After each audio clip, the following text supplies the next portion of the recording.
What if the oldest lines ever pressed into wet clay were not the first attempts of a young civilization, but remains of something older, drifting upward like faint shapes caught beneath deep water? There is a strange hush that follows the Sumerian tablets, a hush made of lost centuries and half-erased memories. And in the dimness where you are now, that hush feels deliberate, as if someone once tried to cover a fracture in the story of humanity. And before you let your body slip fully into the warmth around you, take a tiny moment to like the video and subscribe, only if there is something in this quiet thread that makes you want to remain here a little longer. If you wish, share when and where you're listening. I'm always curious about the small points of light drifting together in the night. Perhaps the hush begins with a contradiction so simple that for decades no one thought to question it. Scholars describe the tablets as administrative logs, economic tallies, hymns, and myths.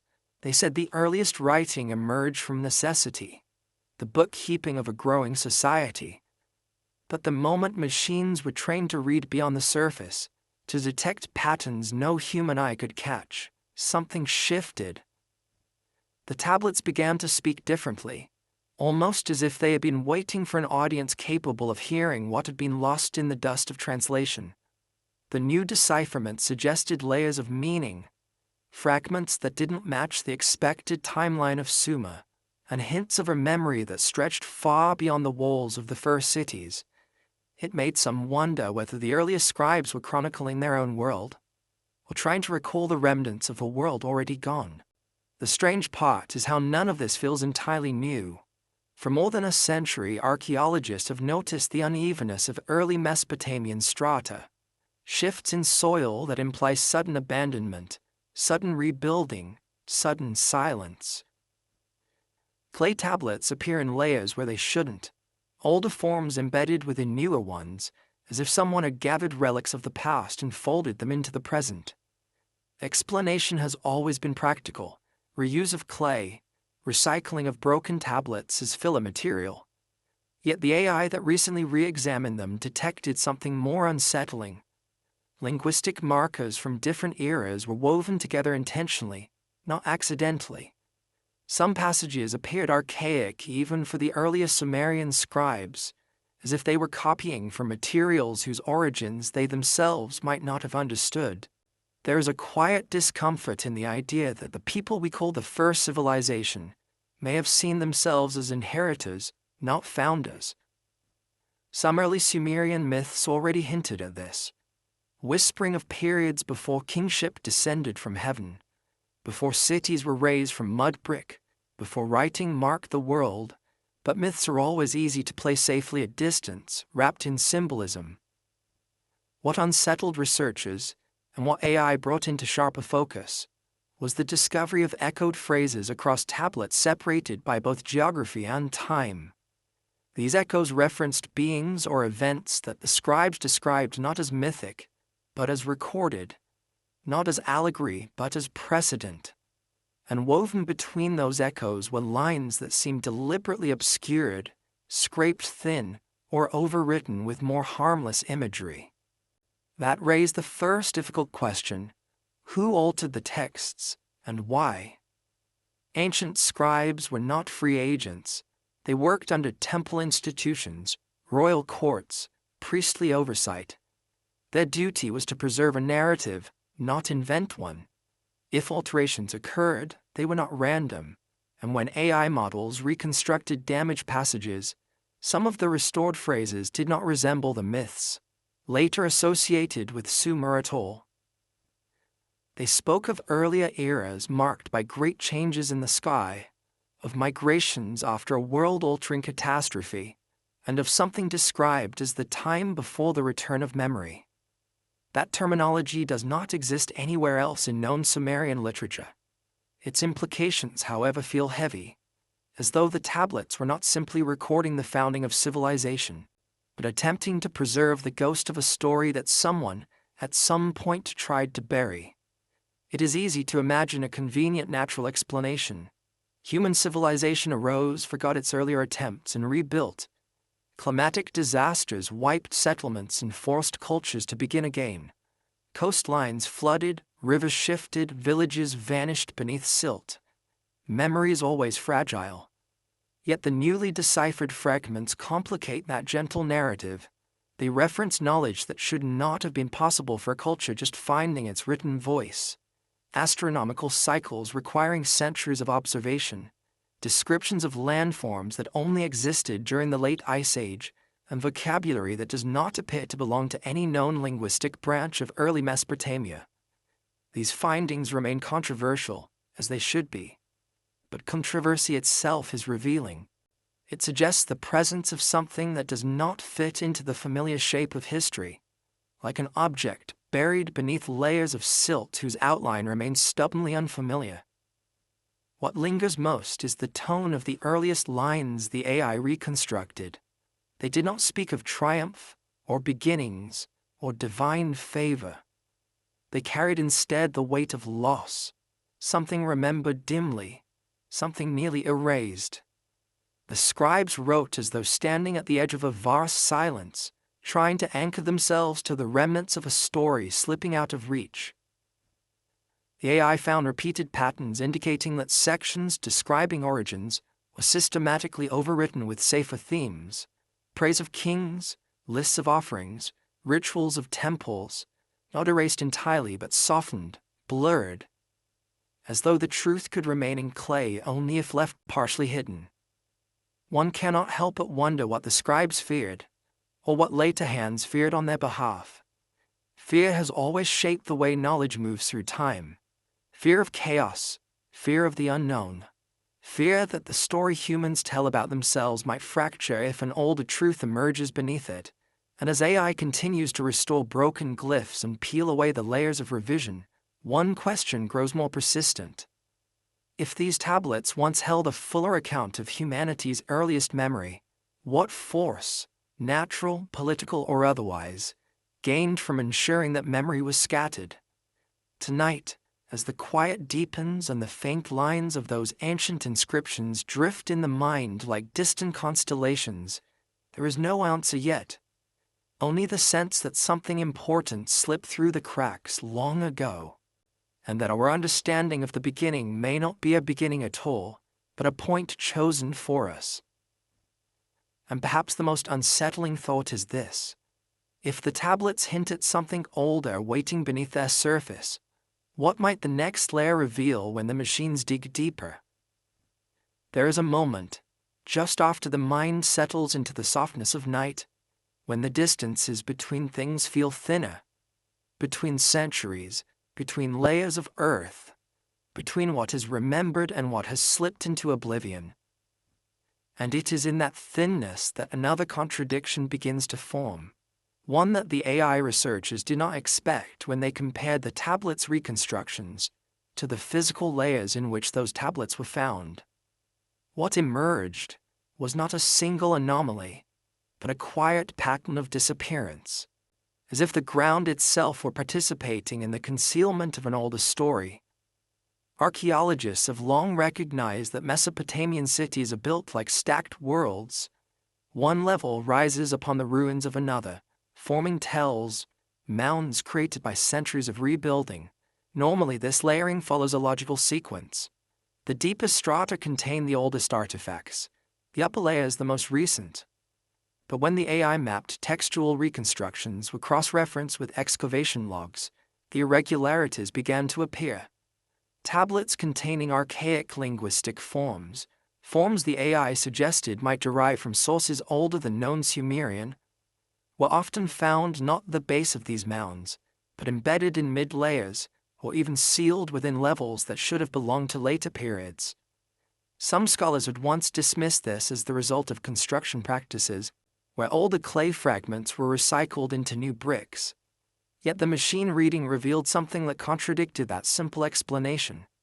The anomalous tablets contained internal chronological references inconsistent with the era of the layers in which they were discovered. It was as if the past had been repositioned, placed deliberately out of sequence.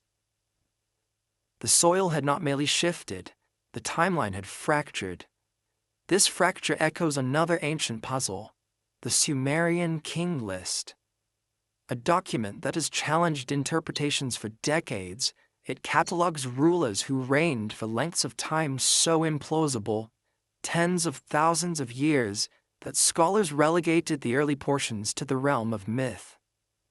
Yet the AI analysis detected structural features suggesting the list may not be a linear account at all. Instead, it showed signs of textual layering. Different scribes, across different centuries, integrating fragments that referred not just to kings, but to epochs. Words once assumed to denote reigns may in fact have been metaphors for cycles, geological, celestial, or cultural. But beneath those metaphors lay something more troubling. Hints of a period before the flood, before the establishment of city-states, before humanity emerged into recognizable form. The deeper the models analyzed, the more consistent a picture emerged. References to the ones before us, or the bearers of the first knowledge, or those who measured the heavens when the earth had not yet risen from its sleep. Phrases that sounded mythic at first, but appeared with coherence that did not fit invention. They occurred in tablets separated by centuries and geography. Kish, Nipah. Yet the linguistic structure was nearly identical. Such consistency suggested either a shared oral tradition that predated writing, or a deliberate preservation of an older narrative at a time when most societies were only beginning to explore literacy. The unease this created in modern researchers was less about whether these phrases referred to real beings or symbolic archetypes. It was about the unmistakable sense that the scribes were not recounting stories of their own world. They were gesturing towards something inherited, something surviving from a time outside their lived experience. Yet the details were always just beyond reach, fragmented, obscured, or embedded within passages that seemed intentionally stripped of context. The question, then, was not only what had been lost, but what had been removed. Some scholars have argued that the gaps in Mesopotamian strata reflect natural cycles of abandonment, droughts, invasions, shifts in river courses. Certainly such forces shape the region, yet certain breaks do not align neatly with environmental evidence. Entire archives vanish from the archaeological record for centuries before abruptly reappearing, as though a hand had swept across the clay shelves. And when writing resurfaces, its linguistic complexity is diminished, as if the scribes were beginning again from a reduced template.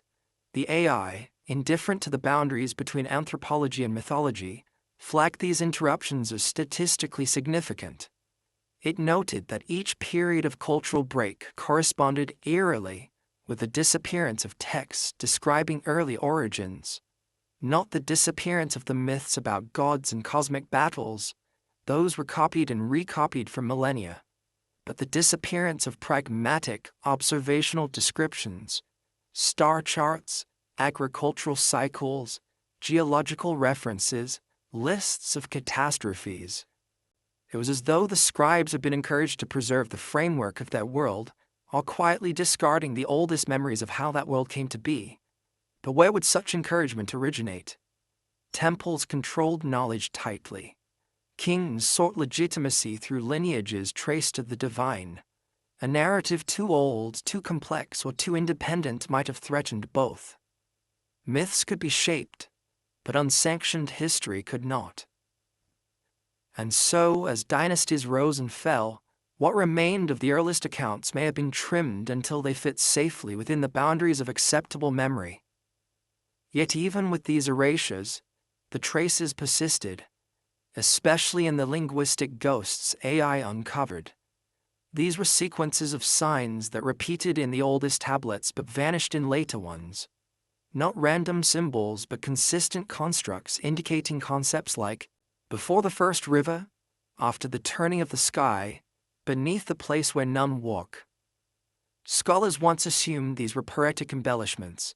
The new analysis suggested they might once have been precise descriptors, tied to landscapes or events no longer accessible. It is here that the archaeological record and the textual anomalies meet.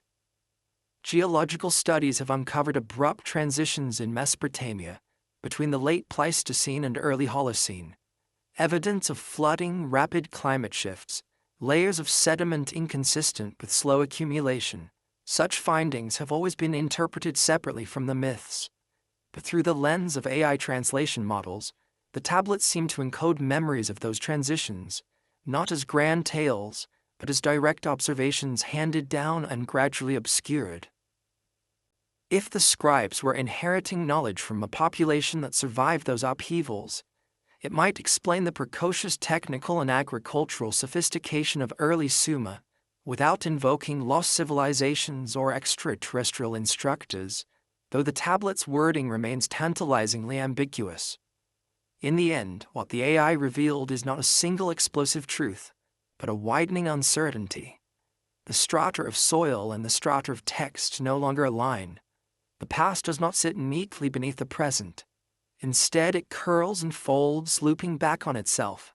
Something is missing, not erased fully, but displaced, like a stone moved from its original place in a wall.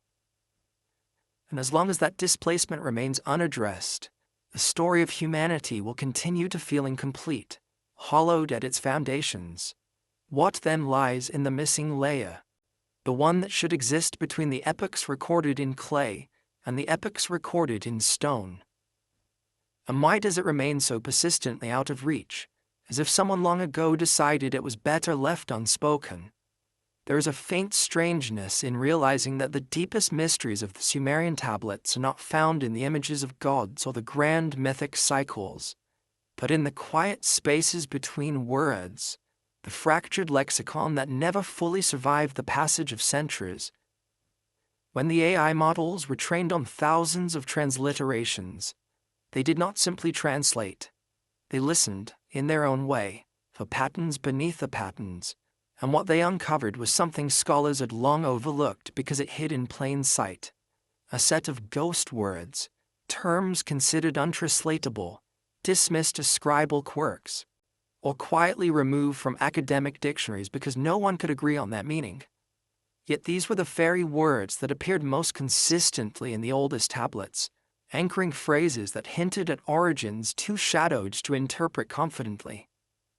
The first of these ghost words surfaced in a fragment from Nippur, embedded in a passage describing the arrival of knowledge.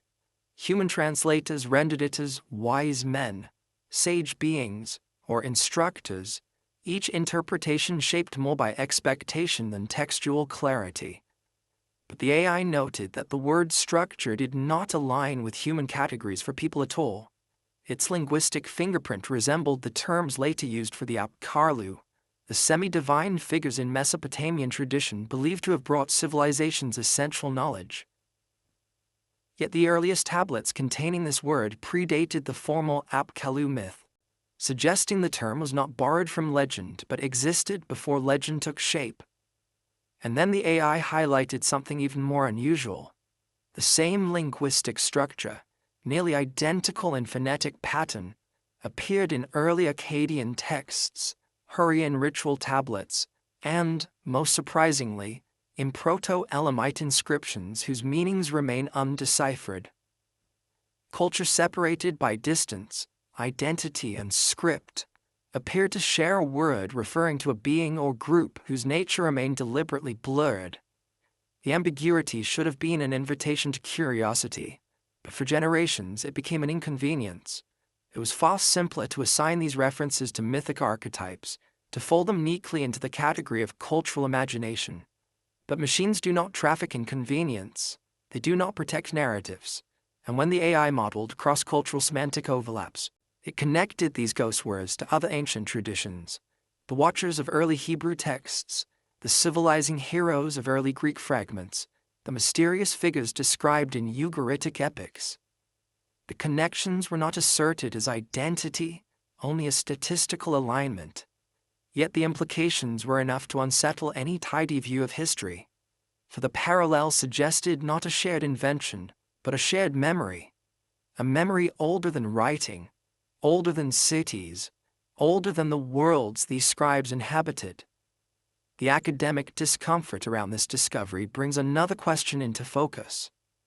Why were ghost words systematically replaced or softened in later translations?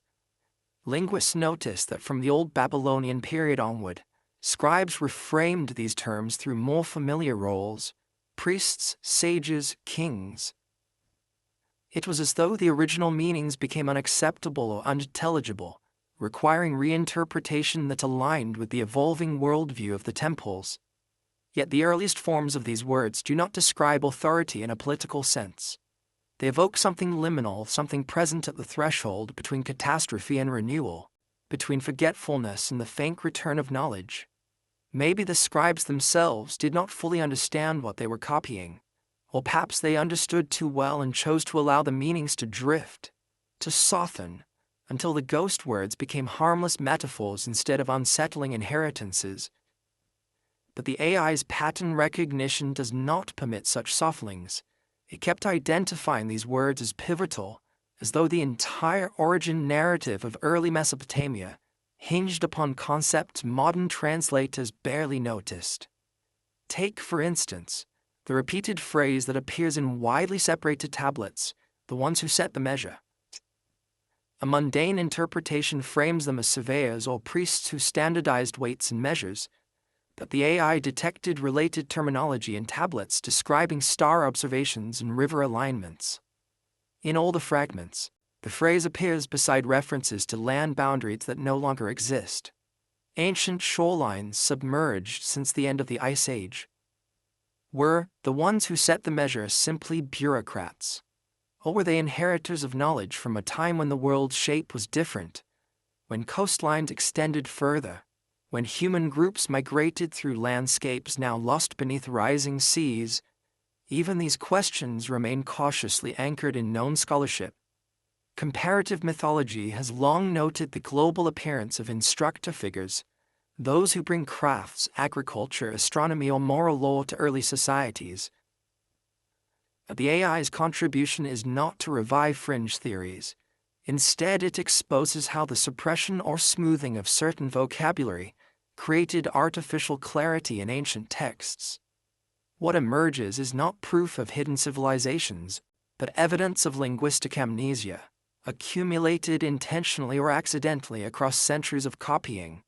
And within that amnesia lies the possibility that early humans recorded memories they barely comprehended, memories inherited from groups whose experiences were shaped by climatic upheavals far earlier than the rise of cities. The ghost words also reveal something subtler. The Sumerian scribes seemed aware that their language was insufficient to capture certain ideas. Some tablets use awkward compounds, combining signs for sky, boundary, and memory in attempts to describe beings or events outside everyday experience. The AI model suggested that these compounds align with cognitive patterns typical of cultures attempting to preserve older oral traditions through a newer script. In other words, the earliest Sumerian writing may preserve the edges of stories too old to be fully understood even by those who first inscribed them. If that is true, then humanity's earliest writing does not begin with clarity but with struggle, with attempts to articulate fragments of a world already fading, already out of reach. The ghost words are not esoteric mysteries, they are fossils of forgotten meaning. Their persistence across tablets suggests that later scribes respected the words, even when they no longer grasped their substance. Yet their gradual disappearance hints that a choice was made, consciously or otherwise, to allow those meanings to dissolve, perhaps to prevent confusion, perhaps to serve political order, or perhaps because it is easier to live in a world whose origins feel comprehensible. Tonight, in the stillness surrounding this story, the ghost words linger like faint echoes. They do not answer the questions they raise. They merely point to an absence that has shaped the world more than any myth we preserved. And as the AI continues to rebuild the oldest layers of text, reconstructing meanings no human has spoken for thousands of years, one cannot help but wonder what else waits in the lexicon we have forgotten. What happens when the machines finally restore a word whose meaning we are not prepared to remember? There is a quiet strangeness in realizing that the sky, described in the oldest Sumerian tablets, is not the sky we know, not the predictable sweep of constellations familiar to recorded history, but an arrangement that aligns with epochs far older than any city-state along the Euphrates. When AI models first traced these stellar references, the researchers expected simple errors. After all, early scribes often borrowed motifs from myth, and myth was never meant to be an astronomical record. But the more the machines examined the patterns, the angles, the alignments, the repeated cycles, the more something unsettling came into view. A sky preserved in clay appeared to correspond not to the heavens above ancient Sumer, but to the heavens of a world long before Sumer existed at all. At first, scholars attributed this inconsistency to the known precession of Earth's axis. Stars shift slowly over millennia, and ancient cultures sometimes encoded knowledge older than themselves by inheriting traditions passed down orally. But AI reconstructions pushed the date of these stellar alignments far beyond the commonly accepted timelines. Some match the sky as it appeared 10,000 to 12,000 years ago, an era overlapping with the late Ice Age, when global climate shifted dramatically, coastlines flooded, and human societies were scattered across landscapes now submerged. These alignments mirrored those proposed for sites like Göbekli Tepe, where carved pillars depict animal symbols believed by some researchers to map constellations as they appeared around 10,050 BCE. That site predates Sumer by millennia, yet the patterns detected in the tablets echoed the same celestial logic. The idea that early Mesopotamian scribes inherited astronomical knowledge from a deep past is not new.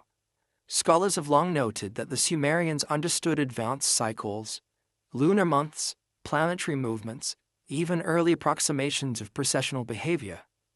But AI exposed something deeper: linguistic markers suggesting the scribes were describing not observations made in their own time, but recollections of a sky no longer visible. The term traditionally translated as the fixed stars appeared in contexts that implied loss, change, or remembrance. Phrases like, "the stars were different then," "the poles wandered," or "the sky before the turning." These were not poetic expressions, but technical ones, appearing in enumeration lists, instructional texts, and ritual contexts that usually avoided symbolic flourishes. If these were indeed records of an older sky, then the tablets may be echoing memories inherited from people who lived through the last great climatic convulsions, perhaps even through the younger Dryas boundary event, a sudden freeze and thaw whose causes remain debated. Geological evidence shows that this era brought rapid environmental changes capable of displacing populations and erasing settled landscapes. Oral traditions from numerous cultures, Aboriginal Australia, the Andes, the Mediterranean, India, describe a time when the stars shifted, or the sun changed its path. Historians treat such tales cautiously, yet their occurrence across continents is difficult to ignore. The AI analysis places the Sumerian references within this global pattern, not as independent invention, but as one branch of a much older fractured memory. The discomfort comes from the way these memories fade within the textual tradition. In the earliest tablets, celestial descriptions retain a tone of direct observation. When the lion rose where the bull once stood, when the river of stars dropped toward the horizon. But as the centuries progress, these phrases transform into mythic motifs tied to gods and sacred narratives, losing their astronomical specificity. It is as though scribes gradually shifted from treating the stars as records to treating them as symbols. By the time Babylonian astronomers codified their observations with extraordinary precision, the ancient sky memory had been almost entirely overwritten. Not lost, but reinterpreted to fit the cosmology of a later age. The AI model highlighted this transition with an almost painful clarity. It traced the evolution of key astronomical terms across thousands of texts, revealing how precise descriptors blurred into metaphor, how references to ancient alignments became allegories for divine order. The earliest tablets lacked this metaphorical framing, they seemed almost clinical in their descriptions. Yet the more the narrative tradition consolidated under temple authority, the more those descriptions were reshaped into harmonious stories about the gods arranging the heavens, what had once been memory turned into doctrine. There are several possible explanations, all plausible, none complete. One is linguistic drift. Meanings shift, metaphors crystallize, and technical vocabulary loses its context as generations pass. Another is political. Early Mesopotamian institutions may have had little interest in preserving confusing or contradictory celestial records, especially if those records challenged the stability of their cosmology. A fractured sky, one that changed across eras, might have introduced destabilizing questions about the permanence of divine order. It may have been safer to enfold those memories into myth, smoothing away the sharp edges of deep time. Yet there remains a third possibility, one that the AI cannot confirm but continually hints at. The scribes themselves may have been aware that they were inheriting knowledge older than their civilization, and chose to record only fragments to avoid misinterpretation. Some tablets contain warnings against copying certain passages verbatim, urging scribes to protect what is not yet understood. Others speak of a knowledge reserved for those who remember the beginning, though no one knows who these individuals were or what role they played in shaping early Mesopotamian scholarship. These hints do not prove conspiracy, but they do suggest a guardedness around the oldest material, an awareness of its incompleteness or its potential to unsettle. Across this backdrop, the AI's findings feel less like revelation and more like the re-emergence of a forgotten thread. The sky of the deep past, preserved imperfectly through generations of oral recitation, may have been woven into the tablets without anyone fully understanding its age or significance. And as the world stabilized after the climatic chaos of the late Pleistocene, those memories became relics, ceremonial rather than practical, symbolic rather than empirical. But why then do the earliest tablets carry such a tone of melancholy when describing the heavens? Why do they speak as though the sky had once held a pattern now lost to them, a pattern they tried to recall rather than observe? It is this question that lingers tonight, in the quiet between one thought and the next. If the heavens referenced in the clay tablets belong to an epoch before cities, before agriculture, before writing itself, then humanity's earliest recorded cosmology is not a beginning at all. It is a memorial, a faint echo of a world whose sky no longer exists.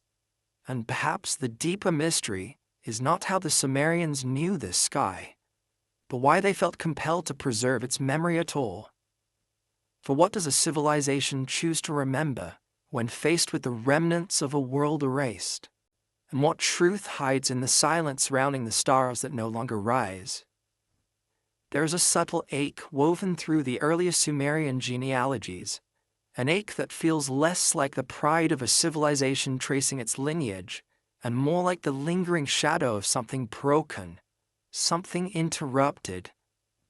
The scribes who pressed those lines into clay described bloodlines and kin groups with remarkable care, yet the structure of those genealogies fails to behave like the organic growth of a young society.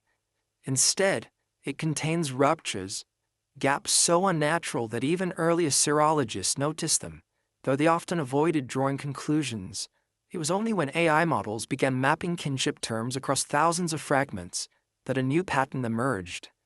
The tablets did not merely contain lists of ancestors, they contained the outline of a demographic story that no longer exists. The disruption became most visible when the AI flagged linguistic inconsistencies around key terms for parentage. Words traditionally translated as father or mother sometimes shifted meaning depending on their placement within the line, as though they referred not to biological relationships but to lineage categories, markers of belonging to groups dissolved long before Sumer's rise. In some cases, the genealogies seem to describe families that stretched back across impossible spans of time. Other times, they abruptly restarted, as if the scribes themselves believed their origins had been severed and then reconfigured. This strangeness coincides with another puzzle: the sudden appearance of high cognitive complexity in early humans. Archaeologists and evolutionary biologists have long debated how symbolic thought, advanced tool-making, and large-scale cooperation appeared with such abruptness. Genetic studies show traces of ancient bottlenecks, periods when humanity nearly vanished before expanding again.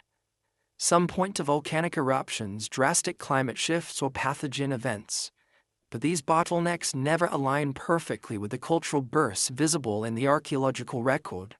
Something does not quite fit. The AI's kinship analysis suggested that early Mesopotamian scribes were preserving echoes of these population fractures. Sumerian genealogies often begin not with a continuous ancestral chain, but with a point of reset, a generation described with terms meaning the first of this land, or those made new. Scholars once interpreted these as mythical founders, yet the wording bears the signatures of demographic recollection rather than legend. They resemble patterns found in indigenous oral histories describing survival through ecological collapse, stories families tell when only fragments of their original lineage remain. What deepened the mystery further was the recurrence of a phrase roughly translated as the correction, which appeared in context involving kinship, ancestry, and social grouping. The AI detected that this term did not imply moral rectification, but something more structural: an adjustment, a reconfiguration, perhaps even a re-beginning. The earliest tablets used the word sparingly, almost reverently, as though acknowledging a transformation whose details had faded, but whose impact shaped the world they inherited. Later scribes replaced it with more mundane vocabulary, suggesting the concept became either politically inconvenient or culturally incomprehensible. Genetic research provides a possible, though incomplete, parallel. Evidence from mitochondrial DNA reveals that humanity descends from a surprisingly narrow genetic pool, implying repeated contractions in population size. Y chromosomal patterns tell similar stories of sudden expansions after extended periods of scarcity. These do not imply a single miraculous origin, but a series of survival events, moments when small groups endured environmental catastrophes that erased or scattered others. If early humans carried memories of such resets into the formation of the first cities, those memories would naturally distort into symbolic genealogies. But the tone of the earliest Sumerian kinship tablets does not feel symbolic. It feels like an attempt to articulate inherited knowledge about a fracture too old to fully understand. There are other details the AI highlighted, some subtle, some haunting. For example, the kinship terms used for the earliest ancestors differ structurally from those used in later generations. They are grammatically isolated, as though describing beings or groups perceived as fundamentally different from the scribe's own people. The tablets occasionally describe these ancestors with phrases like, "of the deep time, before the dust rose," or "when the waters were farther." Such language, while poetic, appears in administrative context where metaphor is rare. These were records meant to be functional, not mythic. Why would practical documents reference epochs tens of thousands of years old? Anthropological studies offer a clue. When modern communities experience catastrophic population collapses, they often incorporate the memory of demographic rupture into lineage narratives. Entire lineages vanish, and those who remain create new kinship structures from the fragments. The memory persists not as factual genealogy, but as a sense that something came before, a people, a way of being, a continuity, now lost. The early Sumerian genealogies may reflect a similar ancestral wound, a recognition that their origins were not linear but broken, reformed from survivors of something vast and erasing.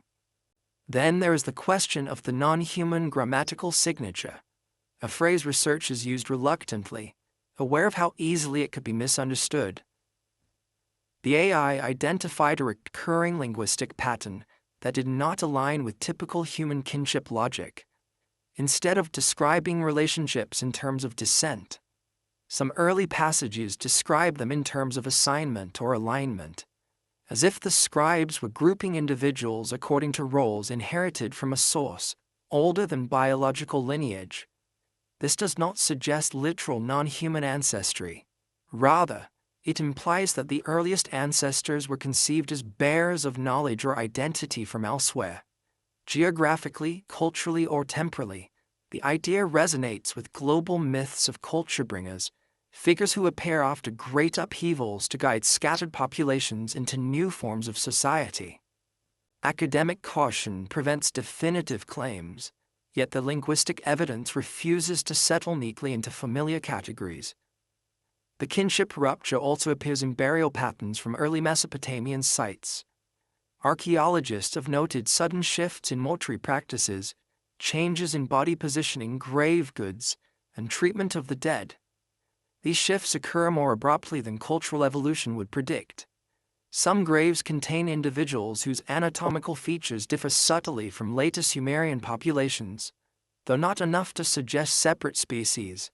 Instead, they suggest multiple groups converging, intermingling, and eventually forming what we now call Sumerians. The convergence echoes the genealogical resets seen in the tablets, reinforcing the sense that early civilization emerged not from a single lineage, but from intertwined remnants of older human groups.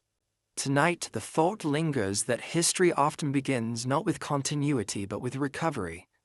The genealogies written in wet clay may not recount the rise of a proud lineage, but the aftermath of survival.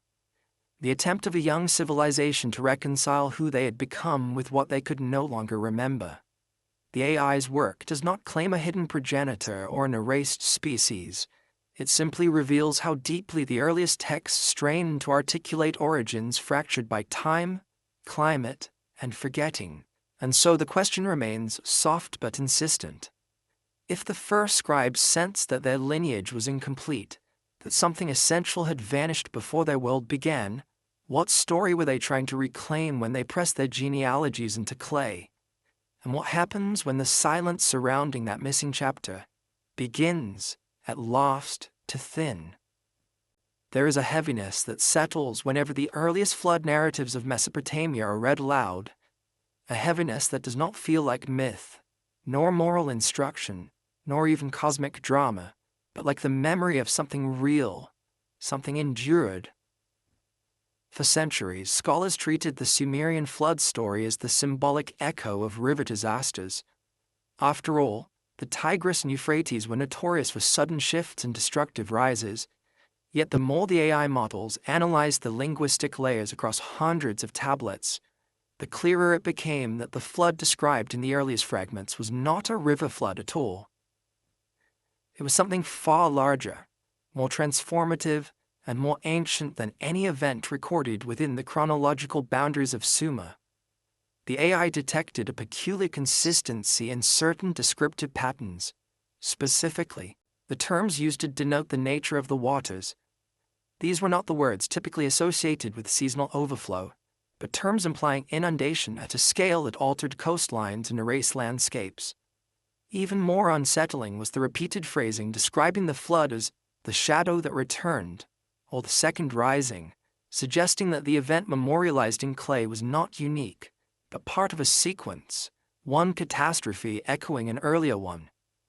Linguists had long translated these lines loosely, smoothing away their implications, but the AI, indifferent to interpretive comfort, flecked them as literal indicators of multiple catastrophic eras. Parallel studies in geology lend weight to the possibility. The end of the last ice age brought sea level rises so dramatic that entire plains vanished beneath water. Around 6200 BCE, a massive flood known as the Strega Slide sent tsunamis across the North Atlantic. The flooding of the Black Sea Basin remains a subject of debate, but many researchers believe it occurred as the Mediterranean breached the Bosporus, submerging vast areas inhabited by early communities. Each of these events would have reshaped human settlements and forced migrations, experiences that easily could have been carried into the mythic memory of later societies. Yet what the AI revealed in the Sumerian texts was stranger still. buried beneath the mythic veneer were structural similarities between the Sumerian flood narrative and geological records of meltwater pulses dating as far back as 14,000 years ago. These pulses, massive, rapid discharges of glacial melt, triggered global sea level jumps and contributed to the climatic seesaw of the late Pleistocene. The tablet's oldest phrasing, reconstructed across fragments, described waters that rose beyond sight, tore the edges of the earth, and covered the lands where none now walk. Such phrases have too much geological specificity to be dismissed entirely as poetic invention. If these descriptions truly preserve fragments of events predating settled agriculture, then the flood story inscribed in clay may not be the invention of the Sumerians. It may be the endpoint of a long oral tradition stretching back through generations of displaced peoples. This does not imply a single global flood, only that early humans across continents experienced rapid environmental change and encoded that trauma into stories of rising water. AI analysis of comparative phrasing suggests that the Sumerian version may have served as a kind of compression, a symbolic container for layers of earlier catastrophes, condensed into a single narrative for the sake of continuity. But the story becomes stranger when the AI examines the shift in tone between the earliest and later versions. The oldest tablets describe the flood with enormous clinical detachment, as though recounting environmental observations. The waters are described in terms of distance, duration, and effect, not divine intention. As the tradition evolves, however, gods enter the story, motives are assigned, and the narrative becomes a theological explanation for human suffering and renewal. By the time later scribes inscribed their versions, the flood had transformed from a memory of geological change into a tool of cosmological order. Why would such a transformation occur? One possibility is simple: memory fades, and symbols eventually replace the details. Another is political. Narratives shaped by temples must fit a worldview in which gods, not natural processes, govern the fate of humanity. But the AI uncovered something subtler. The earliest floodlines contain discontinuities that suggest deliberate editing. Certain signs appear scraped away. Some lines end abruptly, replaced with more familiar imagery. Scribes may have found the raw descriptions of environmental upheaval disconcerting, preferring to reshape the story into a manageable myth that reaffirmed the stability of divine order.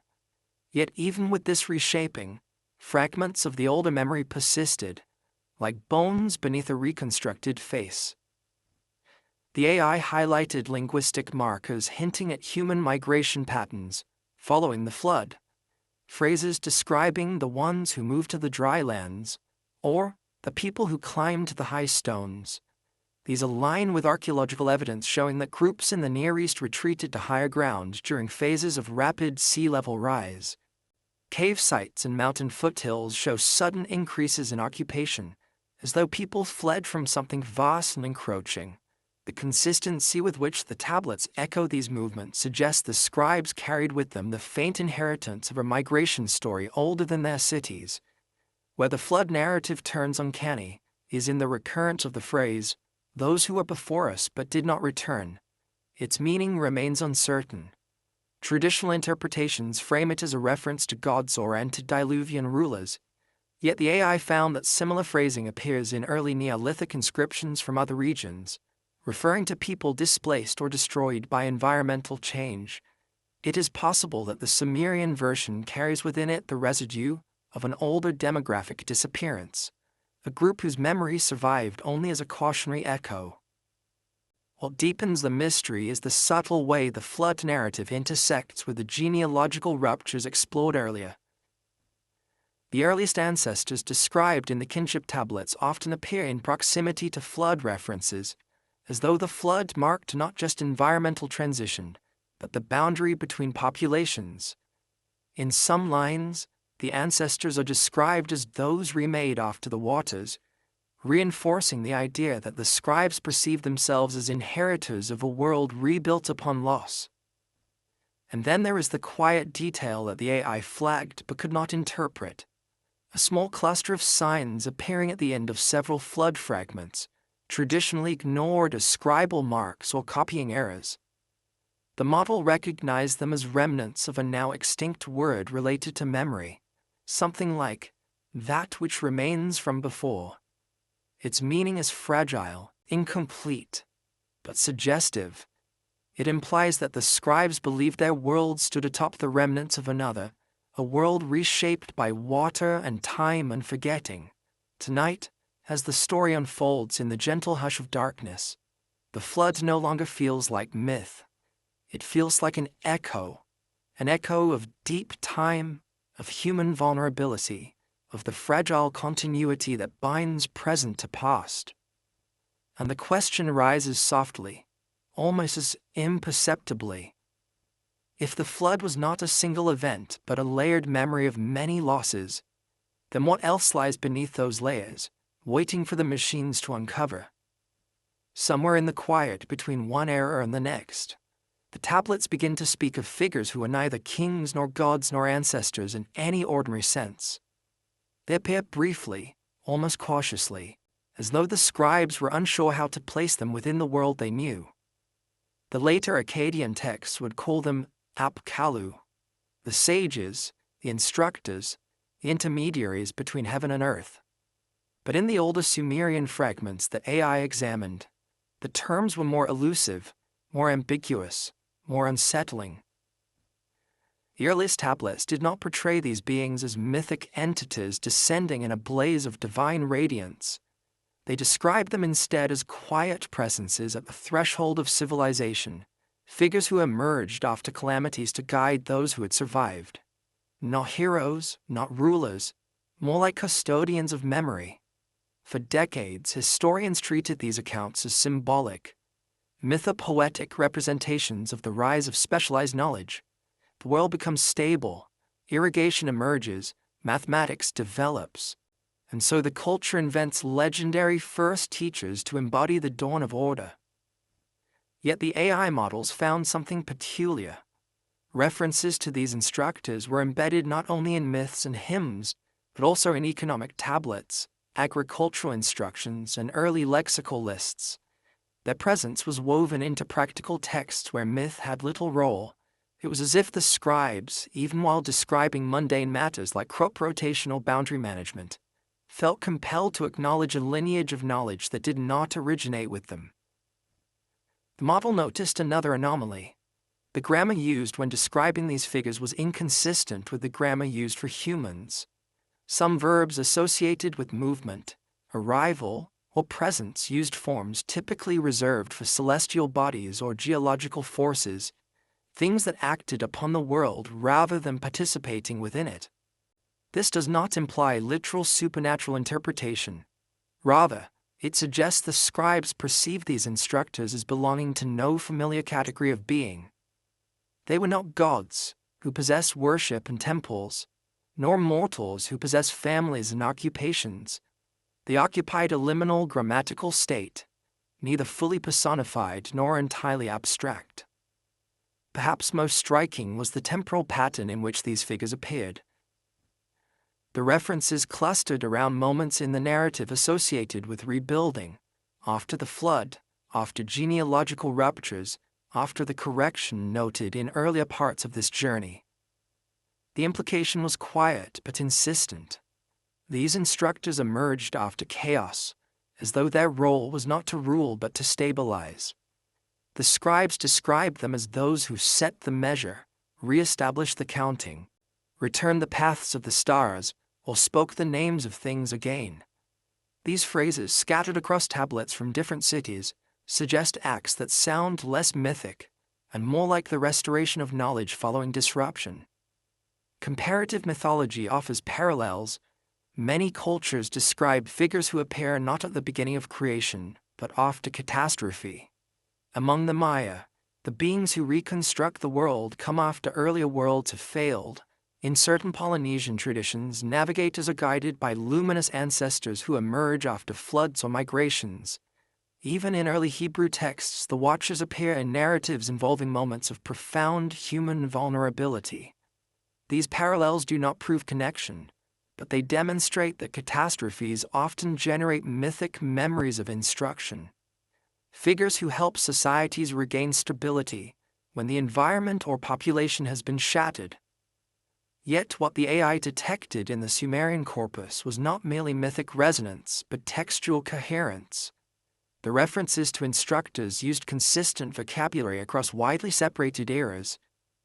The linguistic structure remained stable, even as other words shifted meaning over centuries. This stability suggests that the concept of the instructor figures came from a very old stratum of cultural memory, perhaps one predating the formal development of Sumerian religion. The scribes were inheriting a story older than their temples. Another curious detail emerged when the AI compared descriptions of early urban planning with passages mentioning these instructors. Several ancient cities, Eridu, Uruk, Nipah, were said to have been measured, established, or aligned by figures whose identities were unclear. Archaeologists have noted that some of these cities exhibit alignments with cardinal directions or astronomical events that seem too precise for early settlement phases. Yet radiocarbon data reveals that many of these early sites underwent multiple reconstructions across centuries. It is possible that the alignments came later, imposed upon older settlements. But the tablets often conflate these stages, presenting the city's founding as a singular event guided by someone with knowledge beyond that of the ordinary community. And then there is the problem of the non-human grammatical signature, which surfaced again in this context. The verbs associated with the instructors often imply motion from above or from a distant, unspecified direction.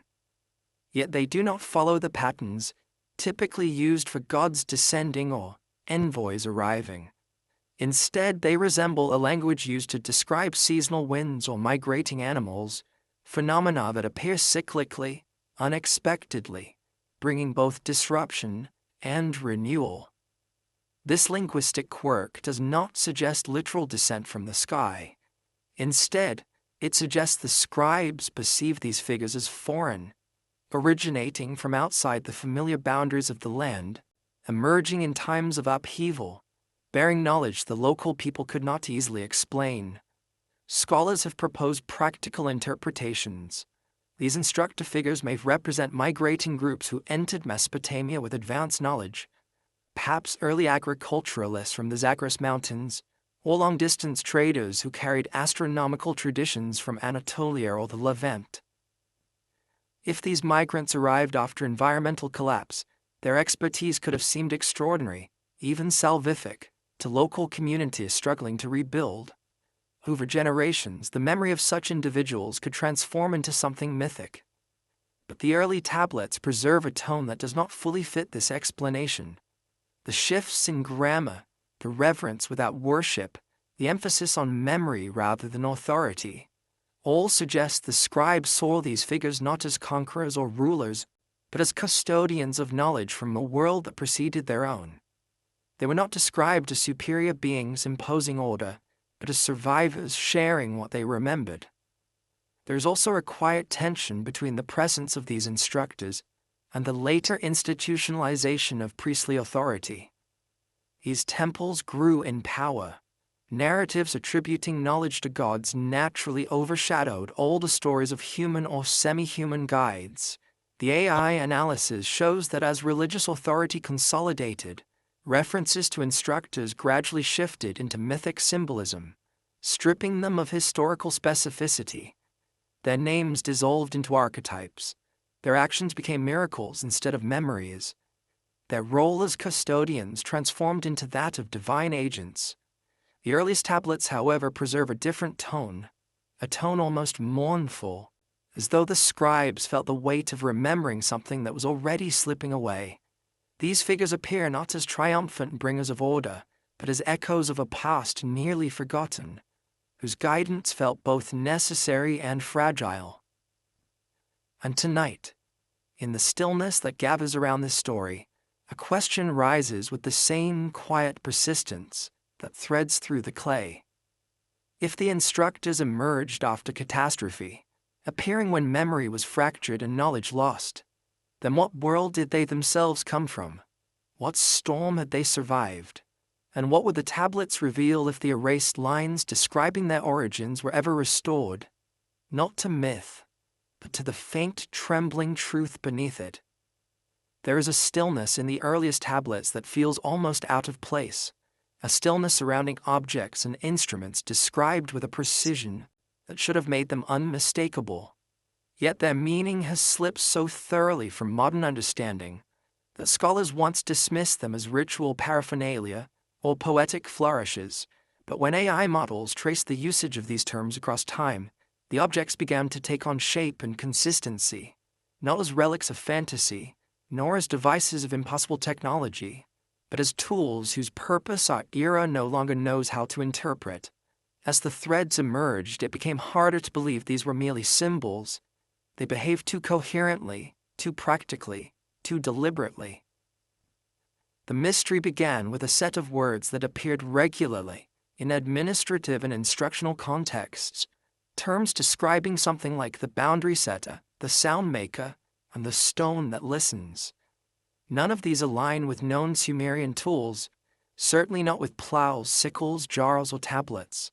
Instead, the AI found linguistic parallel suggesting they refer to devices used for measurement, orientation, or environmental observation. Their functions appeared embedded in passages involving irrigation planning, temple foundation ceremonies, and early engineering tasks. The more the model examined these terms, the clearer it became that the scribes wrote about them with familiarity, as if these tools were part of a tradition older than their cities. Archaeology provides fragments of corroboration. Across Mesopotamia and surrounding regions, researchers have found objects whose functions remain uncertain. Carefully carved stone spheres, hollow clay tubes sealed at one end, ceramic vessels with metal components, and architectural chambers with acoustic resonance far too intentional to be accidental. The so-called Baghdad battery remains deeply debated, but it is not alone. There are stone basins with electrochemical residue, polished rods that show no obvious use, and arrangements of rooms designed to amplify or dampen sound. Each discovery taken alone seems like a curiosity. But the AI analysis suggests these archaeological anomalies might not be isolated. Instead, they may reflect remnants of a technological tradition that predates the codification of Sumerian culture. Yet, technology is too modern a word. The tablets describe these tools not as inventions but as inheritances, objects whose purpose was known long before the scribes who wrote about them. One early fragment from Eridu mentions the stone that hums when placed upon the ground, a phrase scholars once interpreted as ritual poetry. But the AI matched the term for hums with acoustic vocabulary in later texts describing temples designed to produce low-frequency resonance.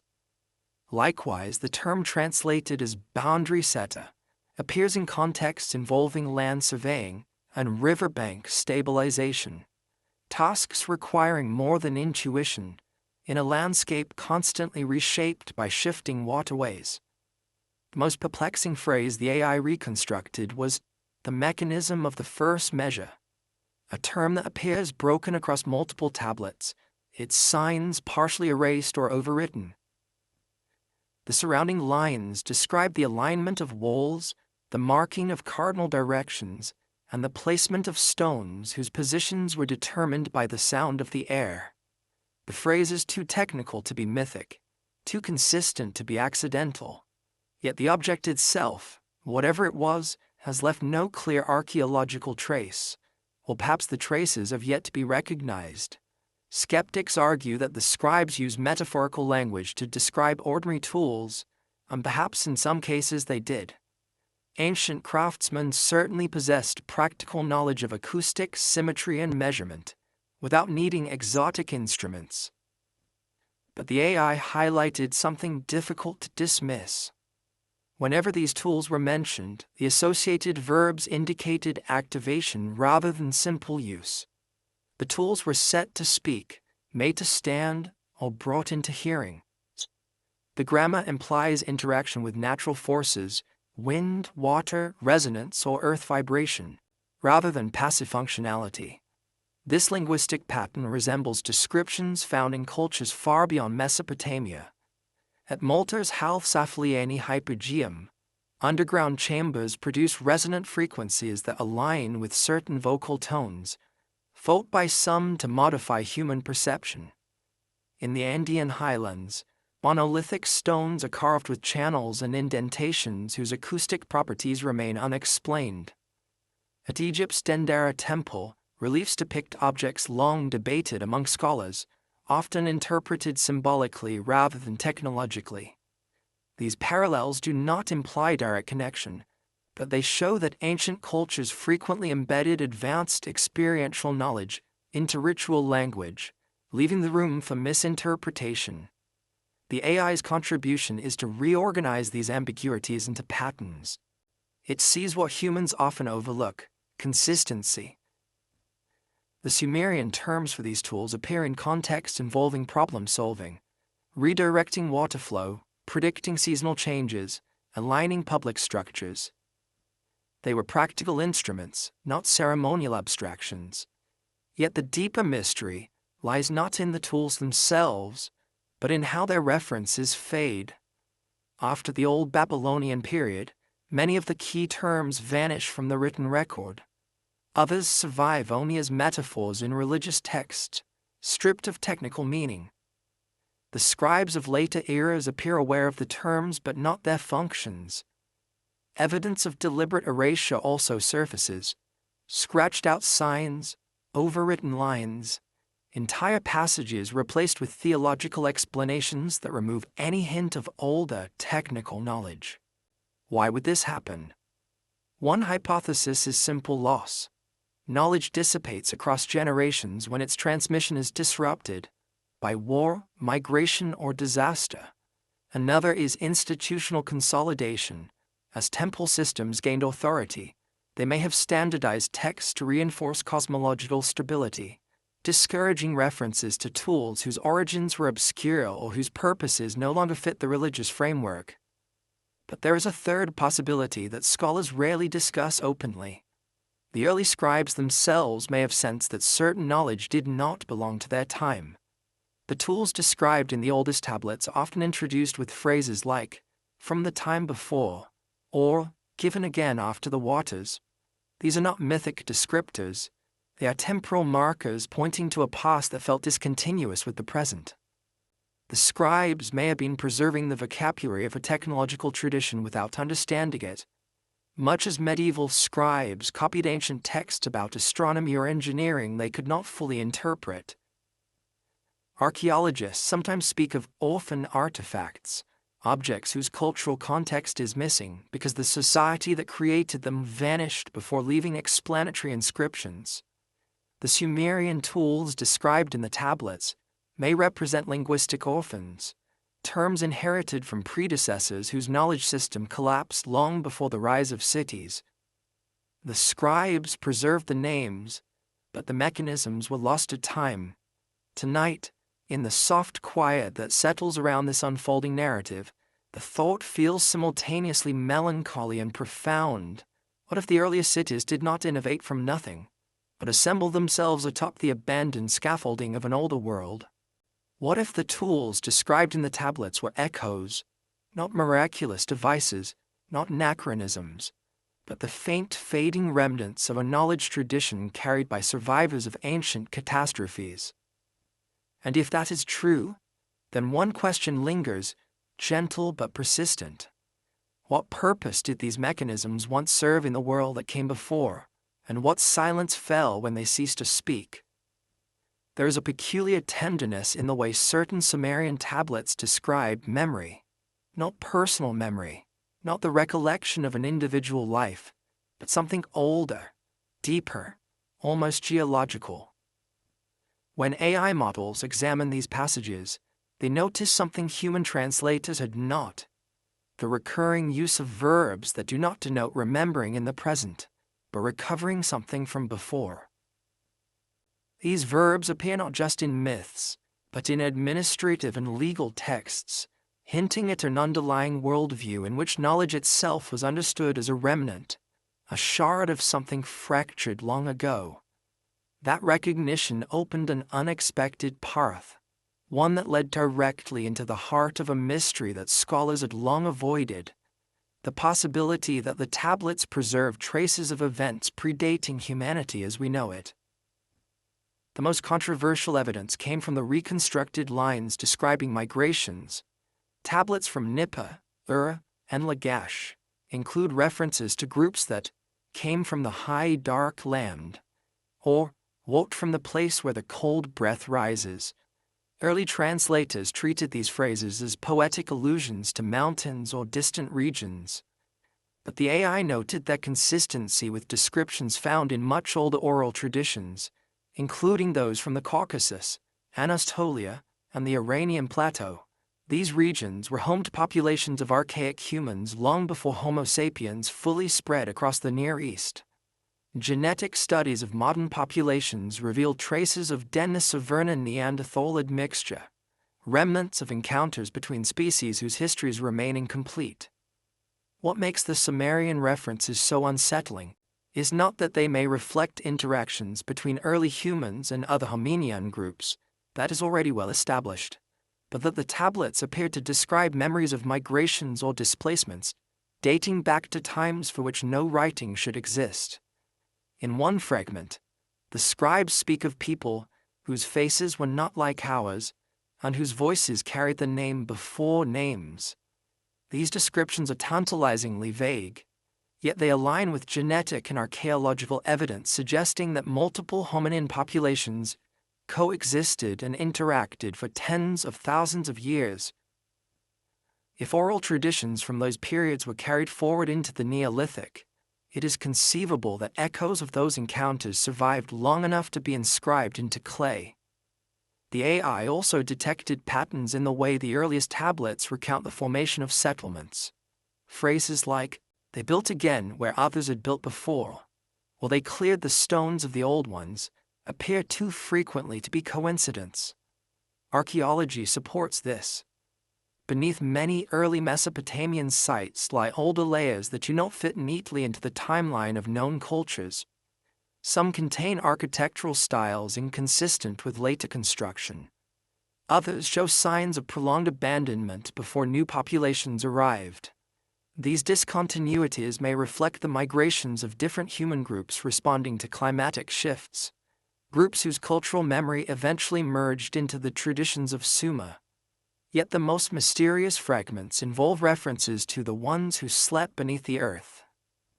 In conventional scholarship, this phrase is interpreted as a metaphor for the dead or for ancestral spirits. But the AI analysis highlighted that the associated verbs do not match funerary contexts. Instead, they align with descriptions of dormant things, seeds, forgotten cities, or memory itself. The phrase appears in contexts involving discovery. They uncovered the ones who slept. They awakened the sleepers of the old land. They found the memory that should not exist. These lines seem to describe encounters with remnants of older cultures buried beneath layers of time.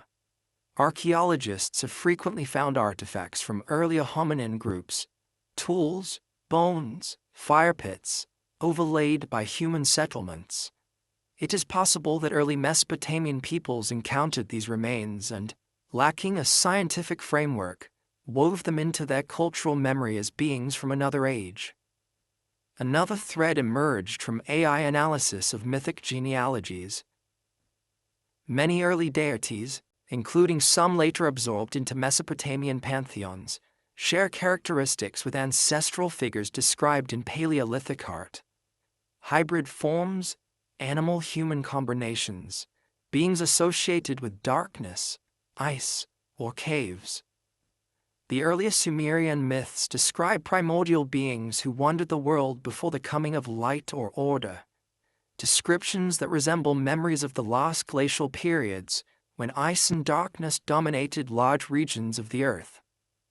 Oral traditions from the European Upper Paleolithic similarly describe beings born of the cold or shaped in the dark. These parallels do not imply a shared origin, but they suggest that early humans encoded environmental experiences into mythic frameworks that persisted long after the original reference were forgotten. The scientific parallels deepen the mystery. Genetic bottlenecks, periods when the human population shrank dramatically, leave traces in mitochondrial DNA. One such event may have occurred 60,000 to 70,000 years ago. Another may have happened close to 12,000 years ago, during the climatic turbulence following the last glacial maximum. If the ancestors of the Sumerians descended from groups that survived such bottlenecks, their oral histories might preserve fragments of life before and after such near extinctions.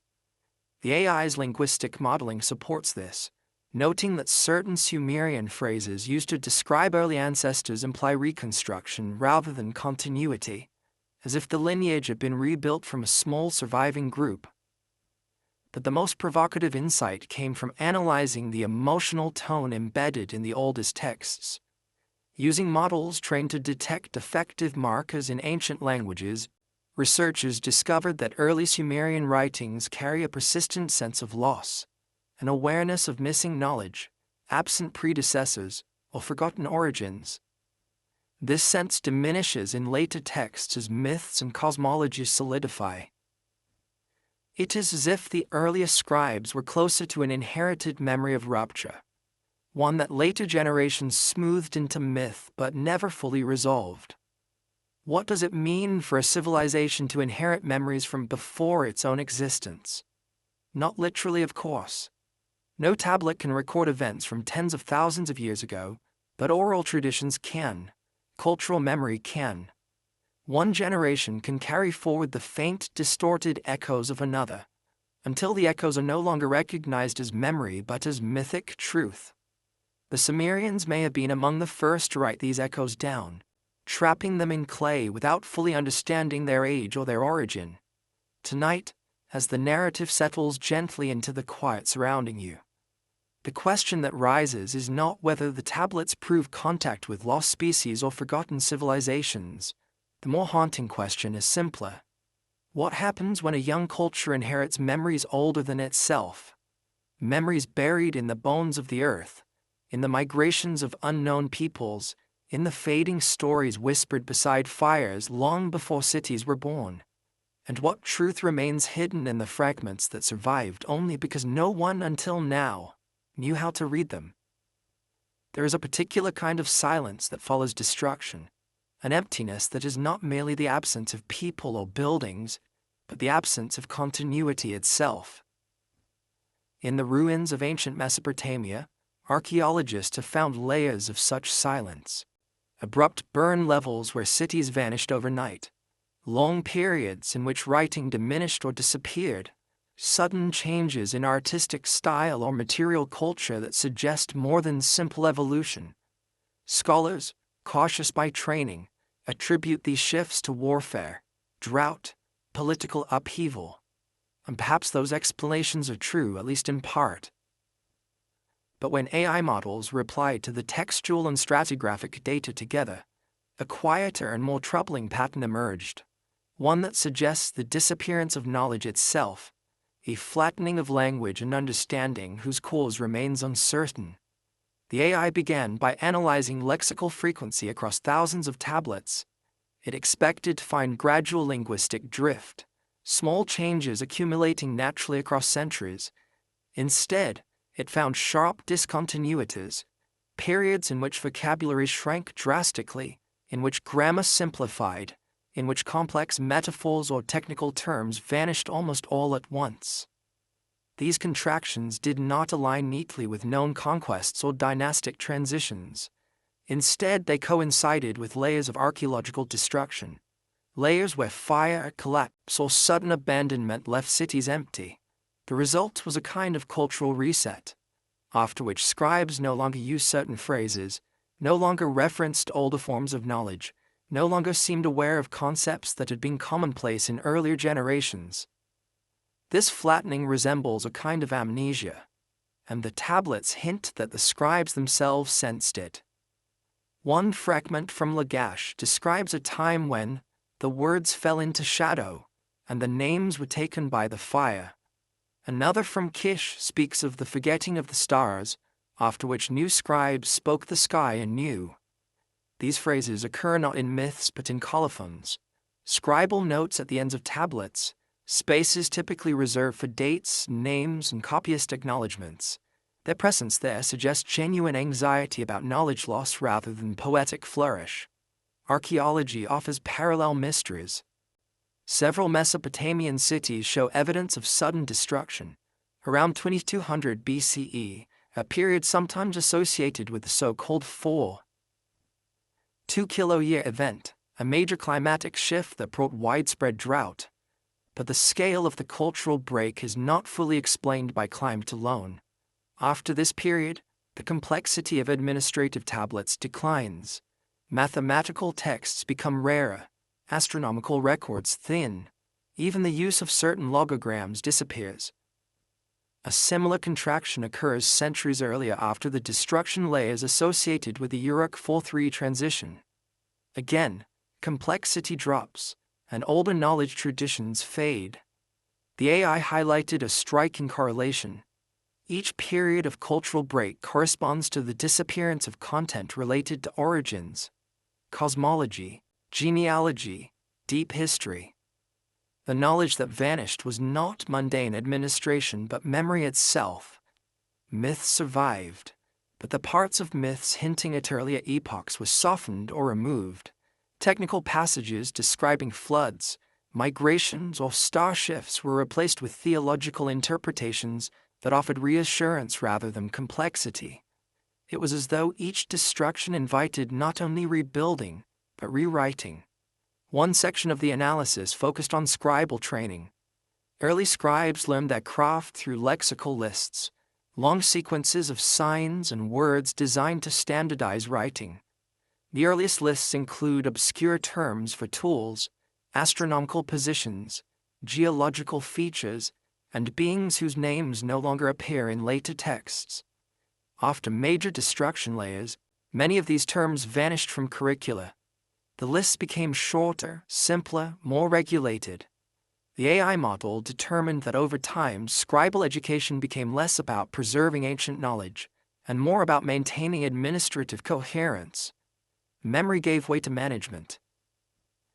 A more difficult pattern emerged when researchers compared the geographic distribution of lexical contraction. Cities that suffered repeated destruction, such as Kish, Uruk, and Nippur, showed greater loss of complex vocabulary. Cities with more continuous occupation retained fragments of older knowledge longer. The implication is subtle but profound. Destruction did not merely erase buildings, it erased the context in which knowledge could remain alive. And when the survivors rebuilt, they did so with fewer words, fewer stories, fewer points of reference. One phrase reconstructed by AI stood out with particular poignancy. After the fire, the clay forgot. It appears faintly in a damaged tablet from Adab, its meaning debated for decades. Traditionally, it has been interpreted metaphorically, perhaps referring to kiln-fired clay losing its original softness. But in light of linguistic contraction, the phrase takes on a new, almost literal resonance. After destruction, the texts themselves forgot what they once held. Knowledge not recopied in time became ash. Skeptics argue that changes in culture, language, and knowledge are natural, the inevitable result of shifting political structures and social priorities. They remind us that no civilization sustains perfect continuity. Yet the AI models demonstrate something too abrupt to be purely organic. The disappearance of certain categories of knowledge, deep time memory, cosmological data, proto-scientific observations, occurred in sudden drops, not gradual fades. These breaks suggest moments when scribal institutions themselves may have chosen not to preserve older materials, either because they no longer understood them, or because they no longer fit the emerging worldview. There are hints of intentional suppression. Several tablets show evidence of overwriting. Colophons reference the removal of the old line, or the smoothing of the former sign. One fragment from a temple archive notes that certain texts were restricted to the house of the high scribes, and another, rare and enigmatic, mentions the sealing of the knowledge before the new kings. These may refer to administrative matters rather than philosophical ones. But combined with linguistic contraction, they raise the question of whether some forms of knowledge were deliberately retired. Modern parallels exist. When intellectual traditions fracture due to disaster, conquest, or institutional change, libraries are burned, archives scattered, and languages simplified.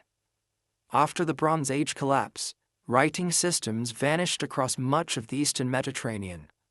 After the fall of Rome, certain forms of scientific knowledge disappeared for centuries. The Sumerian contractions may reflect similar transitions, a civilization grappling with what it could afford to remember. Yet the emotional texture of the earliest tablets complicates this explanation. The tone is not one of indifference, but of lament. Lines describing lost words carry a hush, a grief, a sense of something precious slipping away. The scribes seem aware that their world once held more knowledge than they could grasp.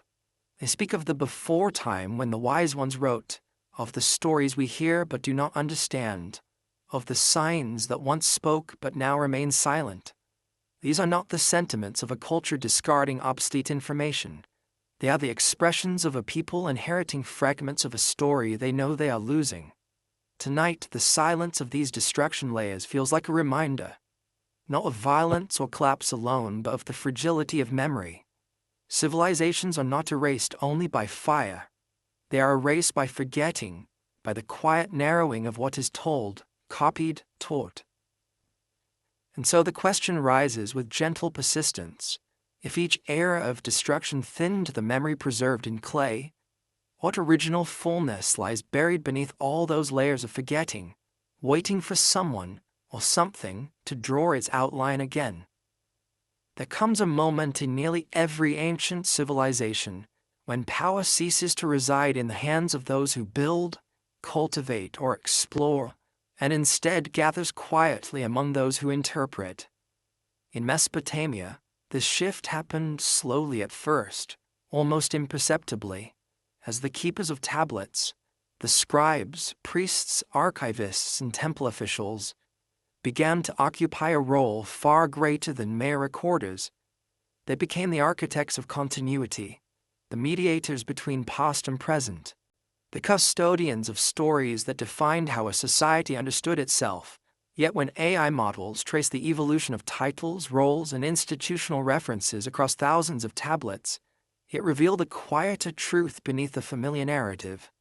The earliest scribes did not see themselves as creators of knowledge, but as inheritors of something far older. And as their authority grew, the shape of that inheritance changed. The oldest tablets mention groups known as the Keepers of the Boundary, the Watchers of the Order, and those of the Measuring House. These phrases do not appear to describe priests in the later religious sense.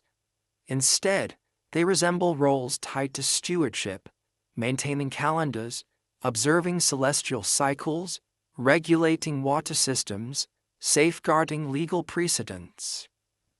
Yet the AI found something unusual in the way these figures were described. The verbs associated with their actions implied continuity rather than origin. They did not create or establish systems. They restored, returned, or made as before. It was as if their duties centered on preserving knowledge traced to a time predating their institutions. This impression deepened when models mapped textual references to these figures across regions. The same handful of titles appeared consistently in Eridu, and Nipah, cities with different political histories but shared traditions of early learning. The pattern suggested an underlying intellectual lineage, not confined to any single dynasty or temple. Curiously, the earliest forms of these titles were grammatically anomalous, as though borrowed from an older language.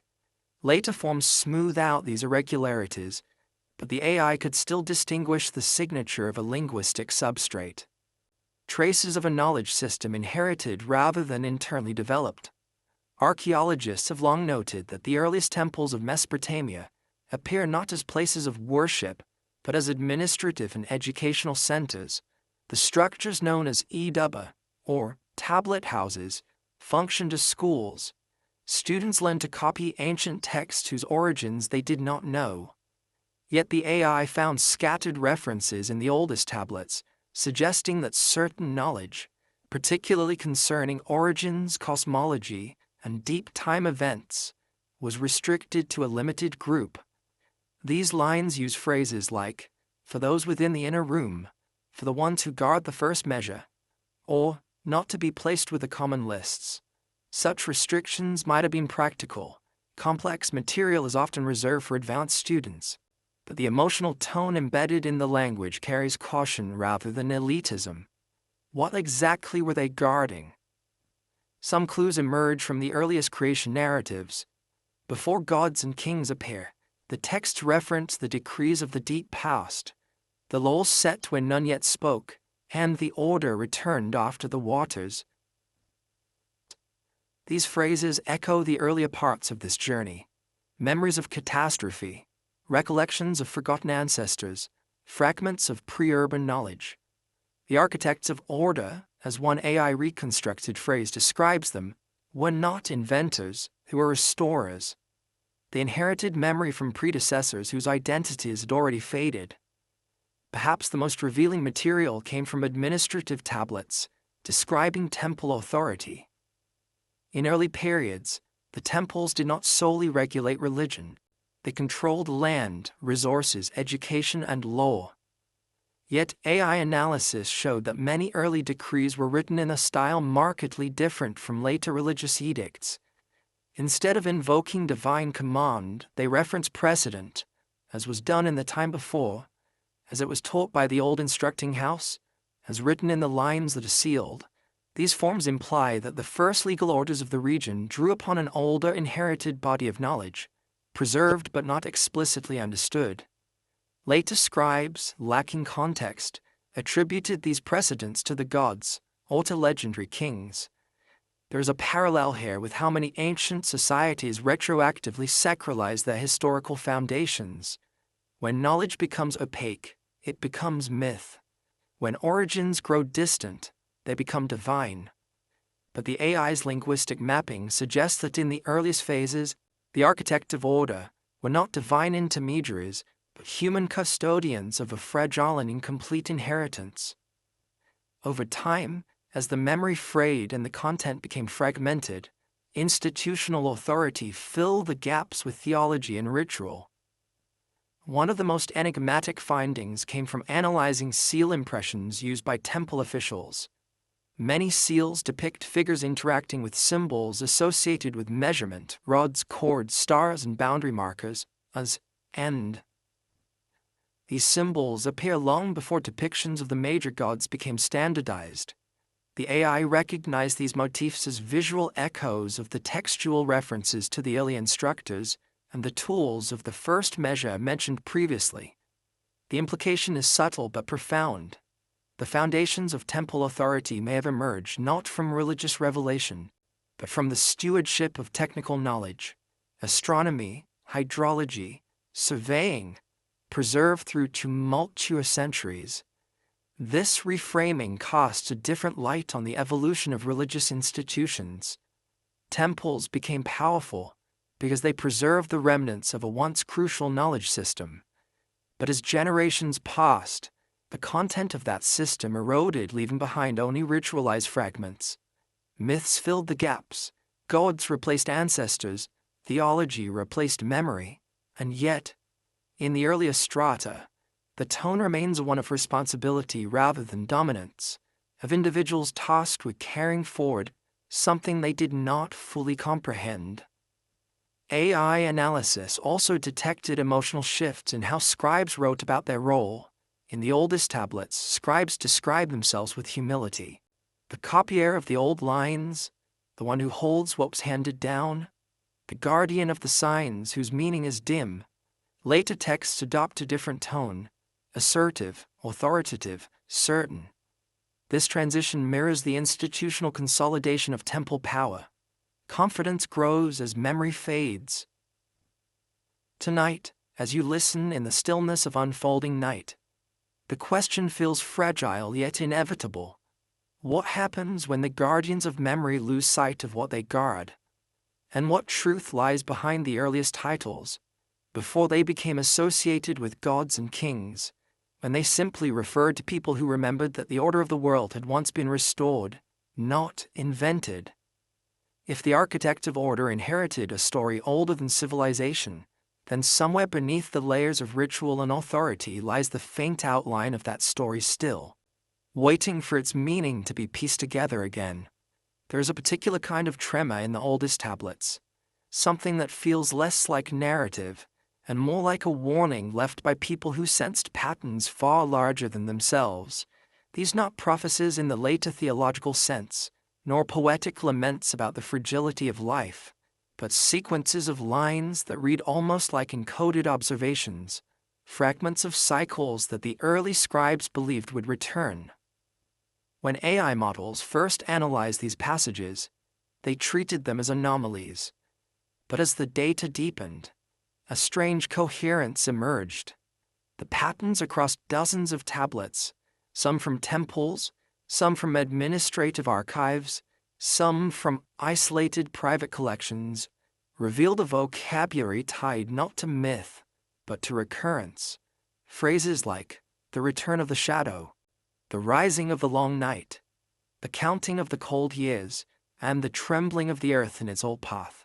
Such phrasing does not belong to a culture unaware of natural cycles.